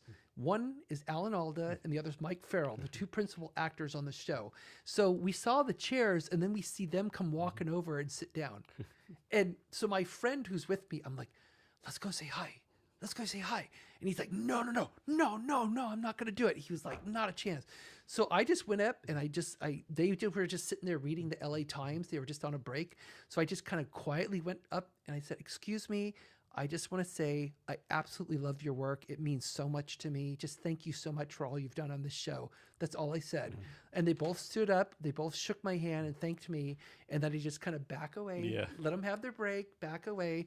And that was just like the most magical moment for me, where I was just like, visiting filming locations can be really cool. So, but why do you think so many people want to do this? I think it's all about the emotional connection. That's what it's really all about. Because for me, MASH was an emotional connection. I love these characters. MASH was such a good show. It was so well written. All the emotional stuff and just all the... Yeah, it just like, and there were so many things, especially as a teenager growing up, so many things I could kind of relate to in that show. Like whether it's Radar's quirkiness and shyness, when he's trying to like fall in love or go on a date, and just there were so many things in that show that were relevant to me, and it's just like, that's what it's all about. When we watch something, especially something that we love, we form a connection to that narrative, and that narrative is expressed in the place, and it's captured in the place where the narrative was filmed. And I mean, like Star Wars is a perfect example. I was 12 years old when the original Star Wars came out, and that it was just mind-blowing. It changed my life as it did most people of that generation. And so for me in 2016 to finally go to Tunisia and to go to Lars Homestead, the building is still there 40 years later, over 40 years later, it's still there. I tell you, as I was walking towards it, I was getting weak in the knees. I was crying because I could not believe that I am standing in the very place where it all started, where Luke stood and Obi-Wan stood, and where the skeletons are burned in the, I sat right there. I sat in that very spot. And it was so magical, because you're just like, I'm connected to this in a way I've never been connected before. And I think that's why people love set shedding so much. So what's been like the craziest place someone's wanted to go to? Oh, there's so many. I think one of the hardest that we went to was Skellig Michael, which is the island off of Southwest Ireland, where they filmed the sequel trilogy. So episode 7 at the end, where Rey finds Luke isolated on that island. They filmed it on this island called Skellig Michael, which is actually a World Heritage Site in a sanctuary, a UNESCO sanctuary, I believe. So they allow very few people to go on the island every day because they don't want to disturb the habitat. Plus, you've got these monasteries, these stone monasteries that you see in the film, and in episode 8 as well, where I mean, these are over a millennia old. Built by monks who used to row their way out to the island so they could be isolated out on this island. And it took a lot of effort to get there. I mean, you have to plan way in advance, get your tickets and all of that stuff. And then we had to get on the little boat, which carries only up to, I think, 12 people, because the boats have to be small because there's a tiny little dock space there, a cement dock that you can climb up on to get on the island. And so all of these factors had to come together. Then I had to be in Ireland at the right time, and I knew that I was going to be speaking at an event in August of 2018, right before Gamescom. So we timed it so that we were going to be there at the right time. And then we had to drive all the way down to the southwest corner of Ireland to make sure we were there at the right time, stay overnight, get to the boat on time. Then we get on the boat, and when we left the headlands from the mainland, there were about like 5 to 10 meter swells in the water. I mean, it was rough. And there was like one family with little kids with us, and they were not doing well. They should not have had breakfast. But anyway, we get out to the islands, and it has its own microclimate, as the captain of the boat was explained to us. The water got a lot calmer, but he kept telling us, I don't know if we'll be able to land today. And we're like, this is a once in a lifetime chance, maybe, And so he said, so we got closer and closer, and the water got a bit calmer and calmer. And though he was on the radio, and he's like, I don't know, let's see. So he was talking to somebody on the island. And then finally he said at the last minute, he said, okay, here's what we're going to do. He's like, I'm going to pull up to that dock. You're going to get your asses off my boat as fast as you possibly can, because I need to pull away because of the swells. But I think it's just safe enough to land on the island. So we did exactly what he said. He got us off the boat like a drill sergeant. We're on the island. And then the sun came out, and it became warmer. And then he's like, hey, the weather, the sea became calmer. And he's like, you know what, we'll spend a couple extra hours here. Because originally we were only going to be there for like 30 minutes. So we got to spend like 3 hours on this island and explore it and take pictures and basically, not only for the Star Wars stuff and replicate what we call in our SetJetters app a shot sync, which you're replicating the same shot that you saw in the film, but then you start to really think about the history of this place and the fact that they built this monastery. And that, I think, is the real cool part about set jetting. It's not just about going for the film or the TV show or whatever. It's going because you then become aware of the history and the culture of the place. And so for me as a geographer, it's a perfect ploy. It kind of dovetails perfectly with my background, creating an app that allows you to find these filming locations. It's not just about the joy of making the emotional connection. It's also about learning the geography and culture of a specific place once you're there. So how does the process work? Like someone comes to you and say, I want to go to some site, right? I'm guessing you have to get permission from the site. I'm sure there's a lot of logistics behind it, right? Well, it depends. I mean, we don't really have permission, but the app basically tells you where it is. So you have the exact lat long. You can see it on the map. It tells you how to get there. And then we often will have in that particular scene, we'll have information about the scene, like if there's a restriction, if you have to pay to get there, if it's off limits or private property. I mean, we'll still put locations in, even though they might be private property. Because people still want to know where it was filmed. And so, of course, we ask people to be respectful because this might be someone's private home where it was filmed. Or in the case, like in some cases, the location doesn't exist anymore, but we still indicate it. Like the big forest that was used for the Battle of Endor in Return of the Jedi, that forest was clear cut about 2 years after the filming. So that amazing, beautiful redwood forest that you see in the film no longer exists, which is really sad. However, the area where they filmed the speeder bike chase is actually a state park. It's called Cheatham Grove in Northern California. So you can go there and you can actually see the same logs. They're still leaning against each other, just like they were in Return of the Jedi.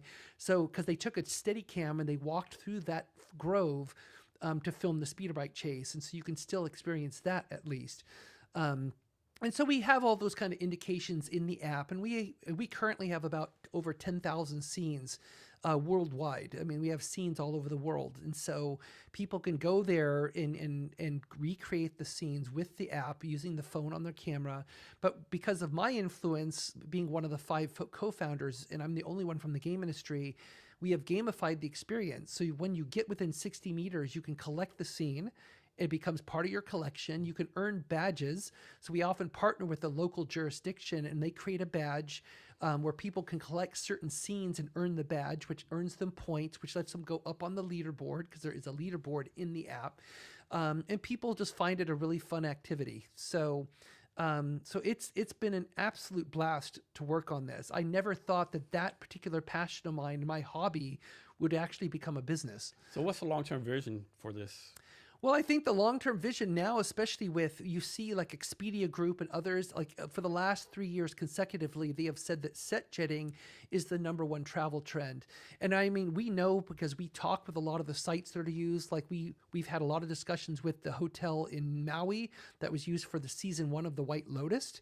And the White Lotus saw a tremendous uptick in visits to that hotel, and it's still continuing to this day. And like in Astoria, Oregon, they have a Goonies Day every year to celebrate the filming of the Goonies. Of course, this year's was the 40th anniversary, so it was a really big deal. But every year you get thousands of people from around the world coming to celebrate the Goonies in Astoria, Oregon. Just like in Brownsville, Oregon is where they filmed Stand By Me, and where that film was that's coming up on 40 years old, I think. And every year in July, they celebrate Stand By Me Day in Brownsville. And again, thousands of people flock there to celebrate the film because of how much that film meant to them personally. So how does the application process work? Does I'm guessing you have 1,000 people apply to go to different sites. I'm guessing you can't take all of them to all the sites. You have to we did a massive amount of research. There's a lot of information out online that's readily available. So that's how we built a lot of the initial scenes. But now that we have a large community, we get probably at least 100 scene submissions every month where people are submitting. We have a form they can submit and say, hey, this scene is near my house, or hey, I've been to this place, you don't have it in your app. So it kind of becomes like a Wikipedia model. And then we have a whole editorial process we go through where we verify all the information that we're given. And then eventually we publish the scene. And of course, that user gets credit for submitting the scene. What's one of the most surprising film locations people are obsessed with? Of course, everyone says Star Wars and whatever, but it's like something like. Well, one of the ones that gets visited the most in our app is the Goonies house in Astoria. Goonies house, okay. Yeah, and we know the owner. We know the owner well. He's a great guy. Big fan of the Goonies. Of course, the other one is platform 9 3/4 in King's Cross Station in London from Harry Potter. That get visited a tremendous amount because you're like. How about what's it called, that house? Amityville Horror House. Oh yeah, the Amityville house. Yeah, of course. One of my trips right before COVID, the last international trip I took, I was in Finse, Norway, where they filmed all the exterior shots for The Empire Strikes Back. So that served as the Planet Hoth. And they were doing a 40th anniversary celebration of the filming, and they brought over some of the crew from the UK, like Peter McDonnell, who was the second unit director on The Empire Strikes Back. So he was fantastic because he took us on a walking tour outside of the hotel saying, okay, this is the spot where the Tauntaun was that Han cuts open. And this is the spot where Luke was groping to the ghost of Obi-Wan. We took dog sleds out to what's known as Han Solo Rock, the rock he leans against where he shoots the Imperial probe droid. And it's phenomenal. It's just and all of those scenes are in our app now, of course.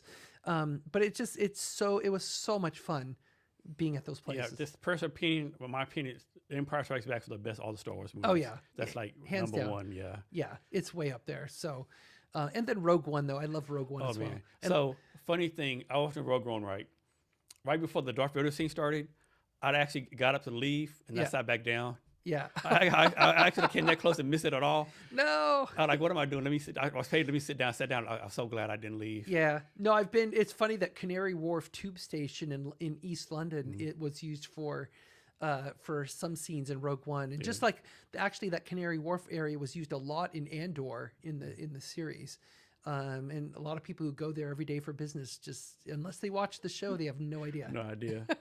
So how are you balancing the fan enthusiasm with protecting all these culturally important locations? Well, that's actually a big topic. I mean, the event I just spoke at last week on Friday, called SetJet25, was the world's first green tourism conference, and there was at least a couple sessions that talked about sustainability, because you do have a lot of fans showing up at these sites. And I mean, now, of course, if you've seen the news in some cities, like in Barcelona, for example, there's been a lot of backlash against over tourism. And even Dubrovnik, which has been showcased in Game of Thrones and is very well known for Game of Thrones, the old city of Dubrovnik is starting to push back as well, because it gets so crowded there. And, you know, you're talking about in some cases, some pretty ancient sites, and you don't want them to be disturbed. You don't want them to be destroyed.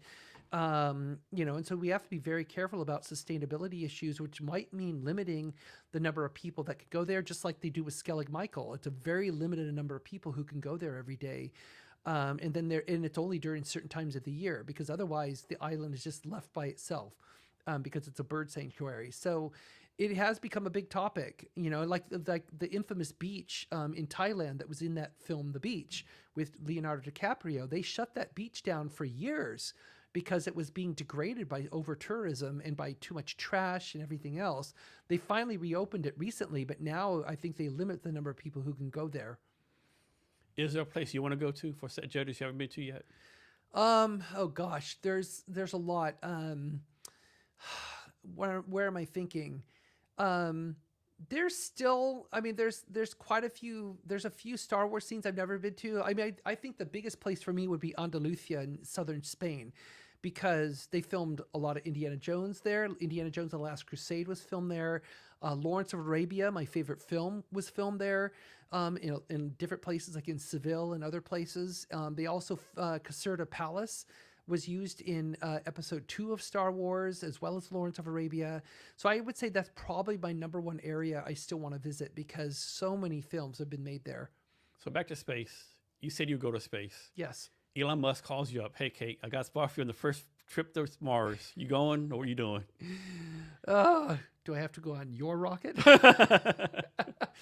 Honestly, I'd probably say yes. I would probably say yes, just because it's like it has remained a passion since the very beginning. And yeah, I want to go. I want to go, but I maybe flight 10, maybe. Yeah. Maybe 5, 10, you know. I don't know about number 1, you know. Yeah, I don't know. I mean, I don't mind the risk. I mean, I fly ridiculous amount of times. I mean, it's just like, and I have friends who will not fly. Anything could go wrong with flying. Mm-hmm. Anything could go wrong with driving. I mean, yeah. I'm willing to take the risk. Yeah. So how do you have a lot going on? Like, how do you do your schedule? Like, are you like working 100 hours a day? You take, 9 to 5? Like, how's that work for you? No, I pace myself. I mean, it's definitely not 9 to 5 because I'm self-employed. So it's just like, it's constant. It basically what the client schedule allows for. I mean, I have some days which are a little more downtime, where maybe I can get lost in Balatro or some other game for a while. But oftentimes, I have 2 big screens in my office. One is my work screen, one's my streaming screen. So I'll be streaming stuff, often stuff I've seen 100 times because I don't care. I kind of like the background noise. It kind of helps me focus while I work, which is why before COVID, I used to often work in coffee shops a lot, in the afternoon, because I would, especially if I need to write. But today, it really depends on what the schedule is for client. Like this week is insanely busy, even though it's Thanksgiving week here in the US. I've got a lot of stuff that's due because the clients I'm doing it for, they're not in the US. So it's kind of irrelevant. But it's like, I will go heads down on try and get something done. There's a project I have to get done today, that I promised to deliver, which I'll deliver it. I'll get it done. It's almost there. But, it just really depends. I mean, it's just, I try and balance all these things, but when people ask me, what is my life like? The best way I can describe it to people is the scene from The Matrix where Neo is in slow motion dodging bullets on the rooftop. That is every day. I feel that every day where I'm just like task after task or request after request. And I'm happy to help people. I speak at a lot of events. I get a lot of people who want to follow up with me. Oftentimes it's on LinkedIn, sometimes in email. And I tell them all the time, I said, please reach out to me. I will respond, but it may not be instant. Won't be immediate, but I promise I will respond to you, because I'll kind of get heads down in this like I do on the planes. Like when I fly westward, I never sleep. I only sleep flying eastward. So if I'm on a 10-hour flight, like I was 2 days ago from London to Seattle, I get so much work done on those flights. I just and sometimes I actually entertain the idea, because I can focus so well on a flight because you're isolated. I'm like, maybe I should just do that more often. use my miles and just do like work. Yeah, I had to imagine you have probably like 10, 20 miles or something. Like, I have a lot. I can imagine, yeah. So how do you decide what to say yes to and what to say no to? Work-wise, I almost always say yes. If it's a paid gig, I mean, it's just like, not just because I want to get paid, but because I'm interested in the work. I want to do the work. And that's what I love about my job, is that even though I've worked on so many games, from game to game, there's always something a little bit different. There's always a certain different kind of problem to solve, even if it's similar to something I've dealt with before. But it's always enough, because I'm just insatiably curious. And so if I can work on something that's going to kind of pique that curiosity and say, okay, well, I've done this 5 times before, but not like this. So I want to work on this and do it this way.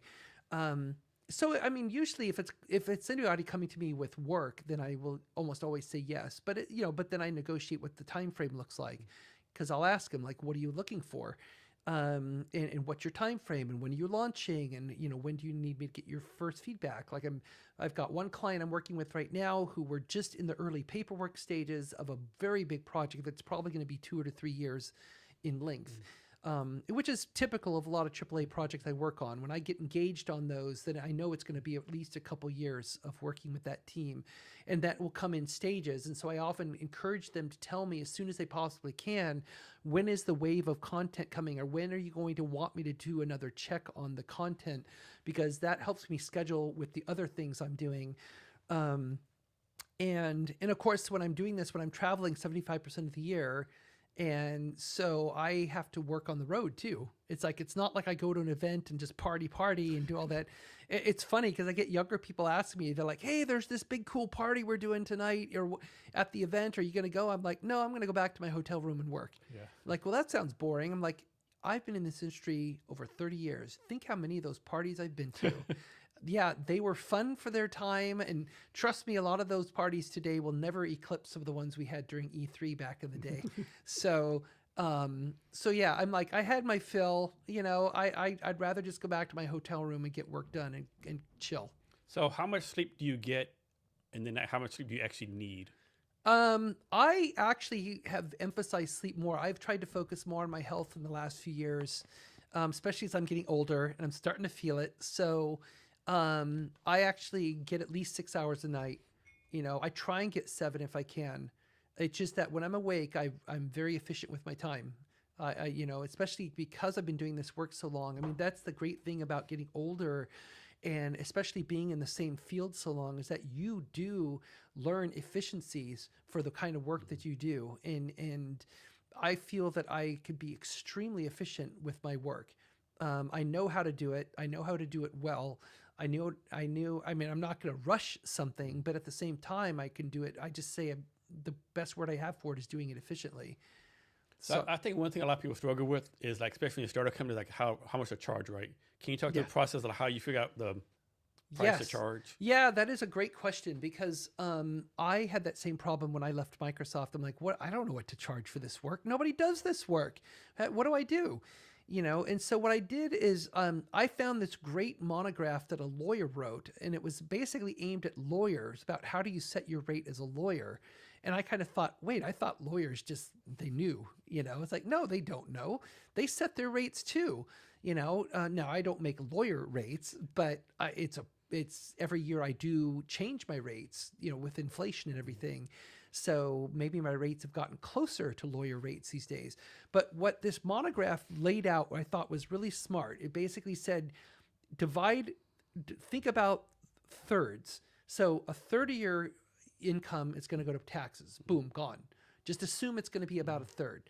whether or not it is, that's something that's for your accountant to figure out. But assume a third is gone to taxes, and then assume a third is going to expenses.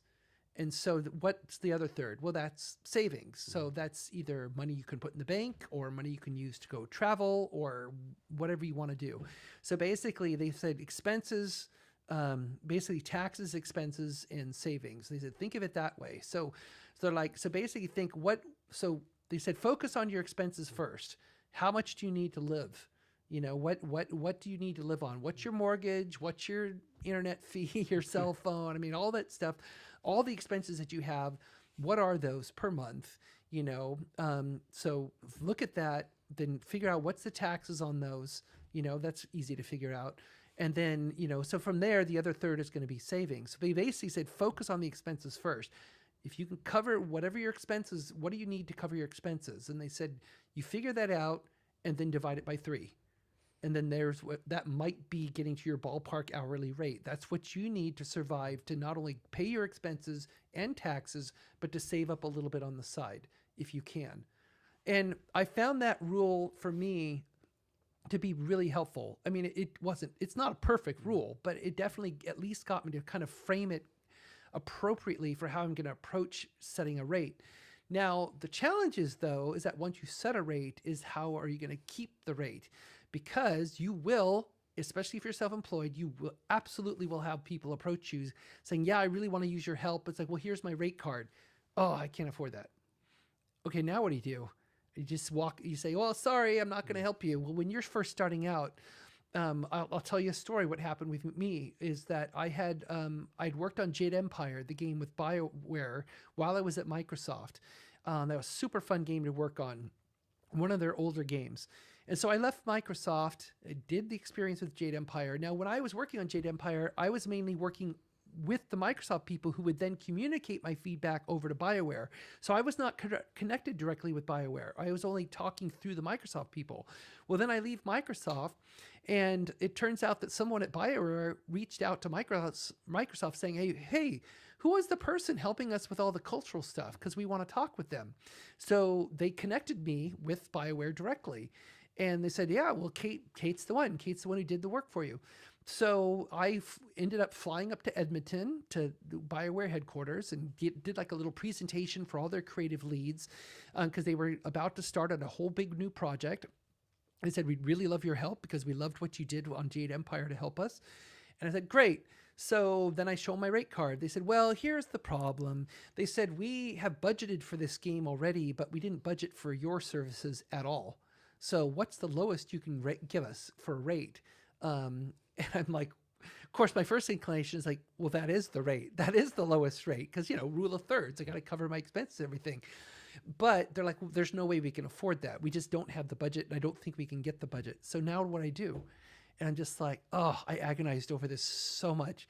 I'm just like, but I got to get BioWare. I got to get BioWare as a client. I mean, that would be for someone starting out self-employed. That's a huge deal. Because at this point I had one other client, you know, Microsoft, although I did have Google as well. But I didn't do games work for Google. I had Google as a client because the Google Maps and Google Earth were starting to run into the exact same geopolitical problems that Microsoft had run into years earlier. And so basically through a connection at Microsoft, Google got connected with me, and I ended up being a consultant for them for 6 years and helping Google perfect what we call domain tailoring of their maps. So who do you consider like, you know, you're like your perfect customer, so to speak? I would say a perfect customer is ideally a larger company who tends to be a large target, and they know they're a large target, which is why they're more concerned about these issues. Granted that anyone can be a target. You don't have to just be a large AAA company to be a target, but large AAA companies tend to be bigger targets because they release the big games. There's more at stake for them.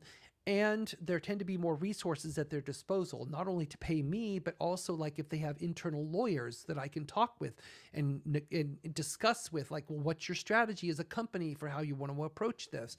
But I would say that's more of an ideal client, but I love working with smaller clients too. I mean, because they have a lot more agility and a lot more, I would say, openness to what I'm telling them, because like this is not a space they've really dealt with before. So they might have a little less experience with dealing with these issues, but they're no less, I would say, receptive to my feedback. In fact, I would say in a lot of times they're more receptive than like a larger company would be, because the larger company's like, well, yeah, we figured this out before. We can navigate this. It's like, well, then why'd you hire me? So how many customers you have now, and what's the max amount of customers you can handle? I don't know. I mean, I have a lot of clients. Most AAA companies have been clients of mine.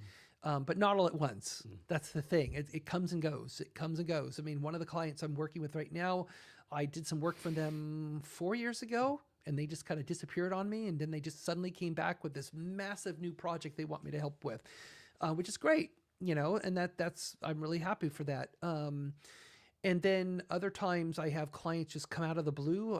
Like one large, I'm not going to name who it is, but it's one large Japanese company approached me. It was the VP, one of their VPs approached me, and they approached me because they said, I'm tired of us making mistakes that we have to apologize for, because there's a lot of cultural appropriation happening oftentimes in games made in Japan, for example, cultural appropriation of like indigenous cultures and other cultures around the world, because they don't do that level of research.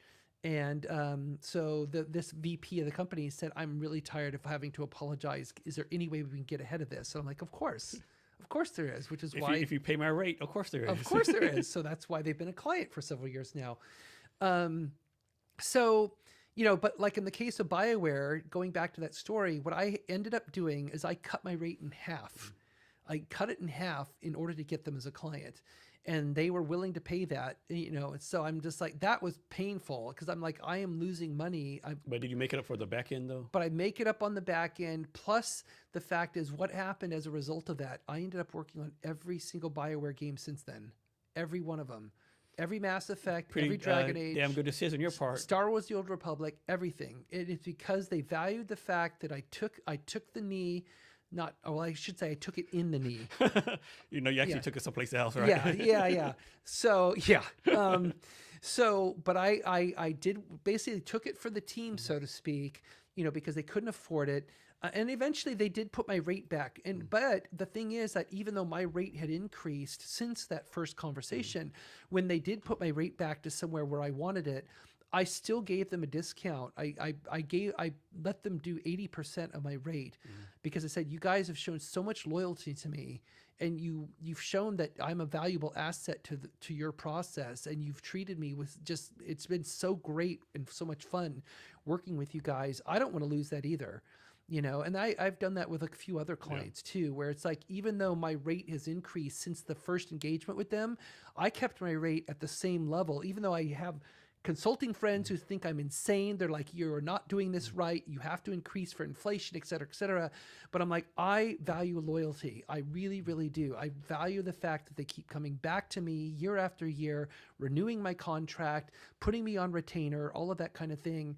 Because that means a lot to me. It really does. Because I mean, it's just like, the fact that they feel that they need me on an ongoing basis is great.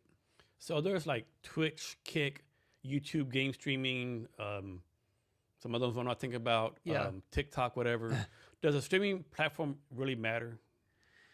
I don't think so. I mean, I don't really interact in that space as much, it's just like that's more on the consumer side of things. I know several streamers, and I respect what they do. I don't think it's an easy job. Some people are like, oh yeah, they just get on a camera and they just talk about stuff and play games all day long. No, they're on. If you've ever seen the Black Mirror episode about the treadmills, I forgot about that one. Yeah, that is the life that they lead. They are constantly having to generate content, and they don't have. A lot of them are just not themselves. It's a team of people around them who are helping them generate and crank out content on a constant basis, because you absolutely have to.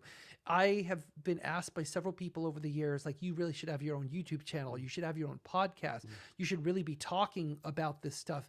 You know, and I used to write a column for Multilingual Computing magazine. I wrote it for many years called Off the Map, in which I talked about culturalization issues. But see, that was more manageable because it was like usually about once a month. It was about 1,500 words, which I can crank out very quickly.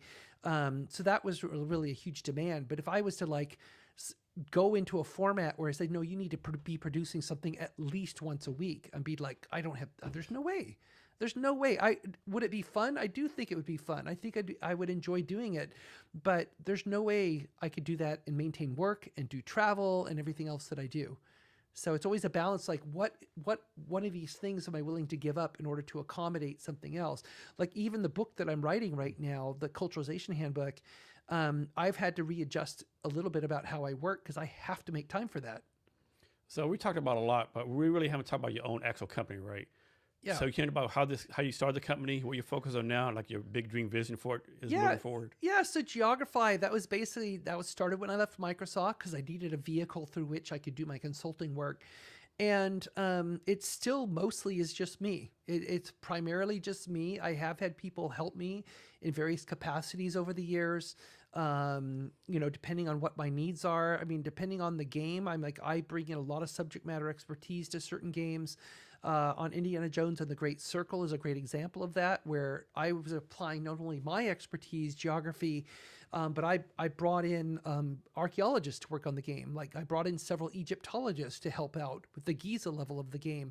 Some of them were translating hieroglyphs in hieratic script for the game. I had a couple of geologists, including my own dad, who taught geology for decades. He helped on the game as well because there were some geology questions that came up related to the game's narrative.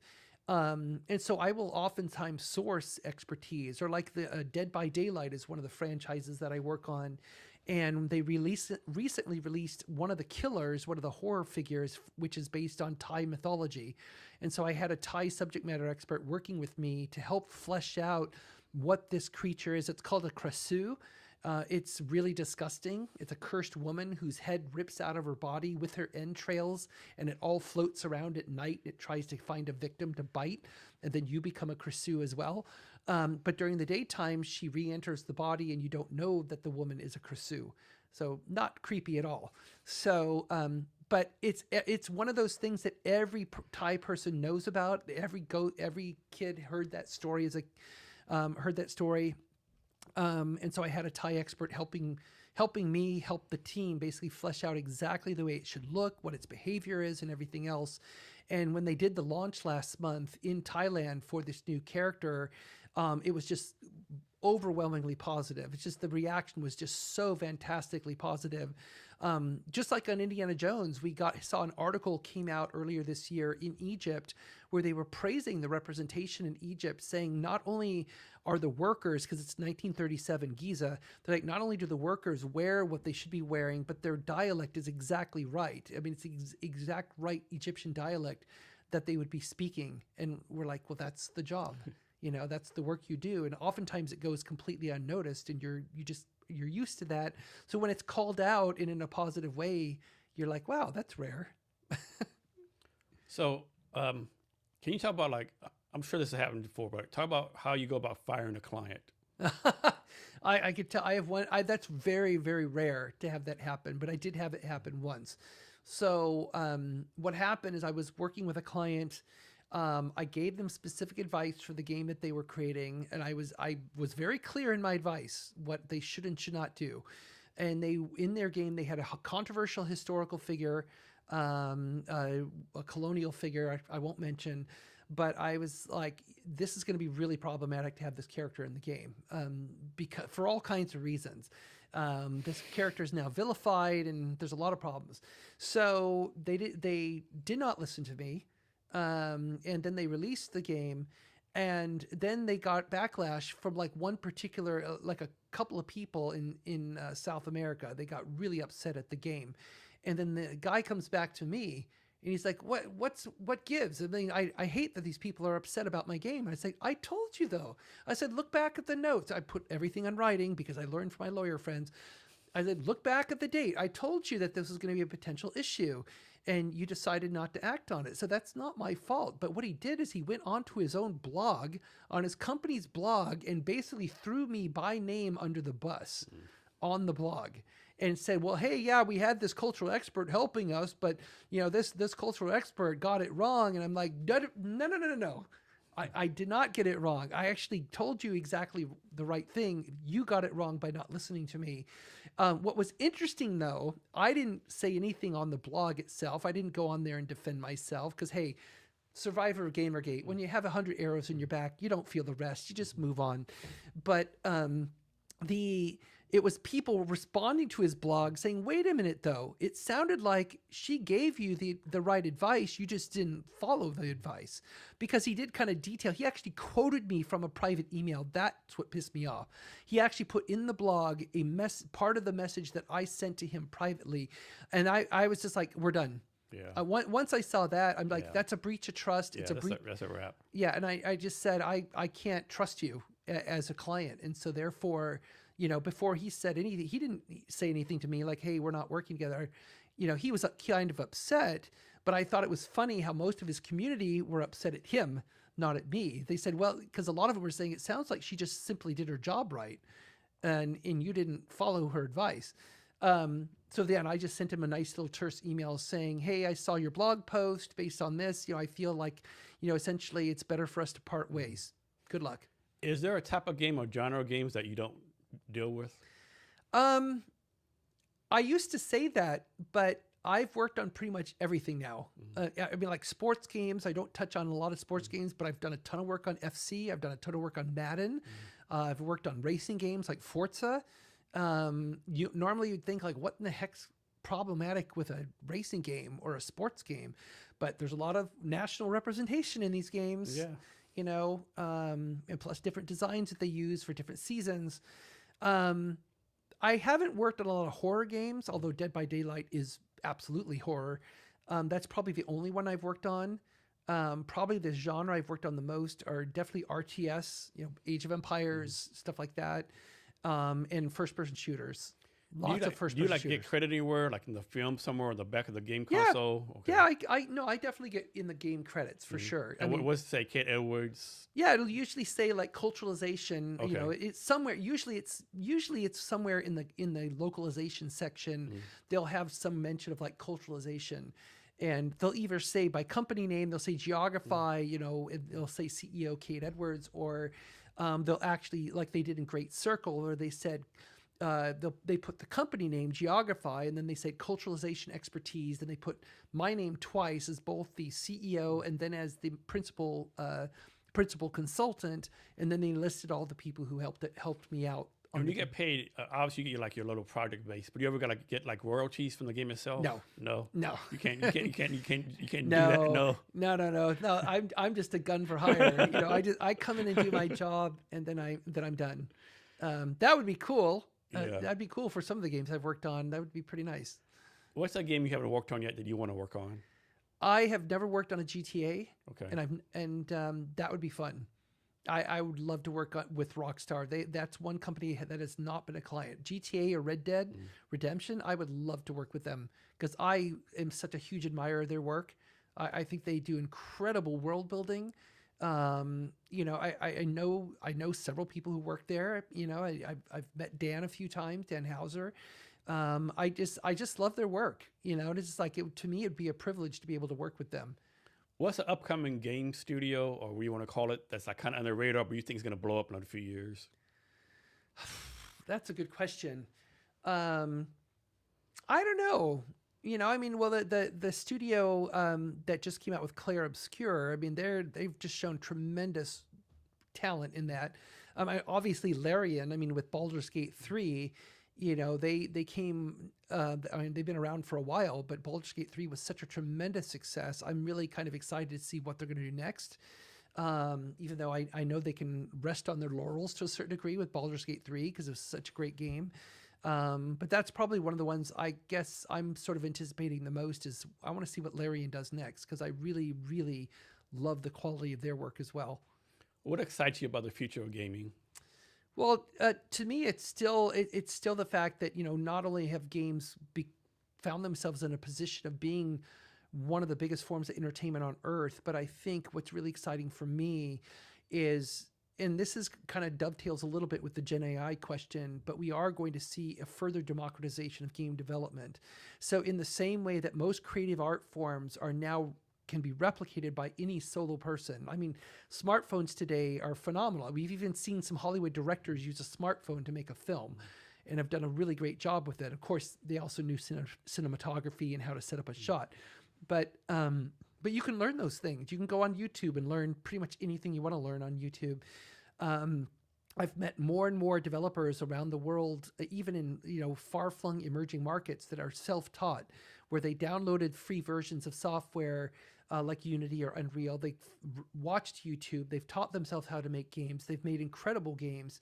And I think we're going to see more and more and more of that, where that capability is only going to get better with technology, whether it's Gen AI or whatever it is. It's going to empower that even more so. And so I think the power structure we see in the game industry today, where it's a lot of AAA studios kind of holding the cards, so to speak, with the occasional indie who becomes extremely successful, like the Balatros and the Clair Obscures and people like Hollow Knight and things like that. You'll see those still emerge, but I think we're going to start seeing more and more solo people create stuff that's pretty phenomenal, and it's going to be pretty competitive as well in terms of, it's just going to come out of nowhere. And just like Balatro did, and just like one person comes up with this game, and then suddenly it's just like everyone's talking about it. It's winning game of the year over and over again. And and that's exciting. I love when that happens, because otherwise it's just the same old thing year after year, where the same, number 10 in whatever franchise wins game of the year again. It's like, yeah, okay, whatever. We saw that coming. So I'm glad to see that we're seeing that kind of shake up, and I only think that's going to happen more and more. I'm guessing most people buy games online. Like most people don't go to places like GameStop anymore. I think some do, but yeah, I mean, digital delivery is pretty much the thing now. Mm-hmm. Even though I'm old school, I like having hard copy. I still buy CDs. What? Oh yeah, I buy CDs, and I just bought 3 the other day. And I ripped them into iTunes for myself so I could have them on my phone when I'm traveling. And yeah, I'm old school. That's fun. Is there anything else I asked you that I haven't asked you yet, or anything else you want to talk about? I think we've covered a lot. Yeah. I think that's pretty much it. Cool. Can you give us, first of all, how can people reach out to you? I would say the best way for people to reach out to me would be on LinkedIn. I'm really easy to find. You look up Kate Edwards, or look up Kate Edwards Geogrify, or Kate Edwards SetJetters. You will easily find me. My profile picture is in my Indiana Jones cosplay, and my profile, the header image is of Wadi Rum and Jordan. So yeah, I'm pretty easy to find there. And she will eventually get with you. It's not gonna be the same day, but she got back with me eventually. So yeah, she will get back with you. Yeah, I will. Yes. Can you give us any wisdom or advice, anything you want to talk about? One thing that I would leave people with, especially for those who are looking to get into the game industry, or even if they're still in it, I mean, a lot of us, I mentioned very briefly earlier about imposter syndrome, and I've given lectures about imposter syndrome. And I really, really encourage people, no matter how introverted you are, you have to find a way around it. And usually the way you get through imposter syndrome is you can't avoid it. I got over mine, and I got over my introversion, at least and don't get me wrong, introversion can also be its own superpower, just like extroversion can. But I have been able to fake extroversion really well, because I embraced what was kind of holding me back. And, you have to walk through the fire. It's that hero's journey. If you follow the writings of Joseph Campbell and The Power of Myth and things like that, he talked about the supreme ordeal that every hero has to go through. You start out as a, quote, normal person, and you go through some supreme ordeal, which then you come out the other side of it as what? You become out, in his case, a hero, which to me means you fully realize your capabilities and what you're able to do. And I feel I've gone through that. And part of the reason I was able to go through that is I stopped listening to people tell me what I couldn't do and what I was not capable of doing. And I love the Mark Twain quote where he said that comparison is the death of joy. And I've said this to so many younger people, especially because unfortunately, social media, and this is me being old woman yelling at a cloud moment, but social media is engineered for comparison. And I know friends who go into depressive spirals because of doing doom scrolling or seeing what all their other friends are doing, which is really fun stuff. It's like, well, you don't know how engineered that is. A lot of it is engineered. It's not actual. It's just what they want you to see. We all do that to a certain degree, and so I think that quote, comparison is the death of joy. We really need to internalize that and focus on what can we do to improve ourselves. And if we see someone that we are starting to have feelings of jealousy or envy, like in our own classroom, like if we're in college or in a workplace, guess what? You may have just found a mentor. If you think they can do something better than you, then go ask them to show you how to do it. Just reach out and say, hey, I love your work. It's amazing what you do. Can you help me get to that point, or show me the way, show me the path? Be my Gandalf, be my Obi-Wan, show me my Mr. Miyagi or whatever mentor you want to plug in there, but help me out. And I think too many of us think we're self-made, but that's just not the way it works. As human beings, we are collectively made. We are basically the collection of all of these efforts by every teacher that helped us, and our parents and our siblings and our friends and everybody else who helped us. I mean, I actually wrote to my advanced placement English teacher in high school. It was the hardest class I've ever had throughout any of my college, any high school. Absolute hardest class. I would never forget when we started out that year, she said, I'm going to make you great writers whether you like it or not. And we hated her. We hated her guts. We made so many insults at her. And yet I attribute my writing ability. I mean, I have done professional writing. I'm writing a book. I've written a column for years. I attribute it to her. And I did reach out to her a few years ago, and I found her. She doesn't teach anymore, but I found her and I thanked her profusely and said, you did exactly what you said you were going to do. And I cannot thank you enough for that. And so I feel that when we show that gratitude and we are willing to kind of put ourselves in a position of learning on a constant basis, that is how we go forward. The arrogance of assumption is really dangerous. And I've learned that over my life. So it's like, that's why I still like living in a world where Sasquatch may be walking around or the Loch Ness Monster swimming in a lake in Scotland, because it's arrogance to think you can know everything or to do everything. Be humble in what you can do, but be willing to move forward and get help. Kate, thank you so much for your time today. Really appreciate it. Thank you. And to our listeners, be sure to check out the Cavernous HR Refunder at refunder.cavernous.hr.com. And thanks for your time, and remember to be great every day.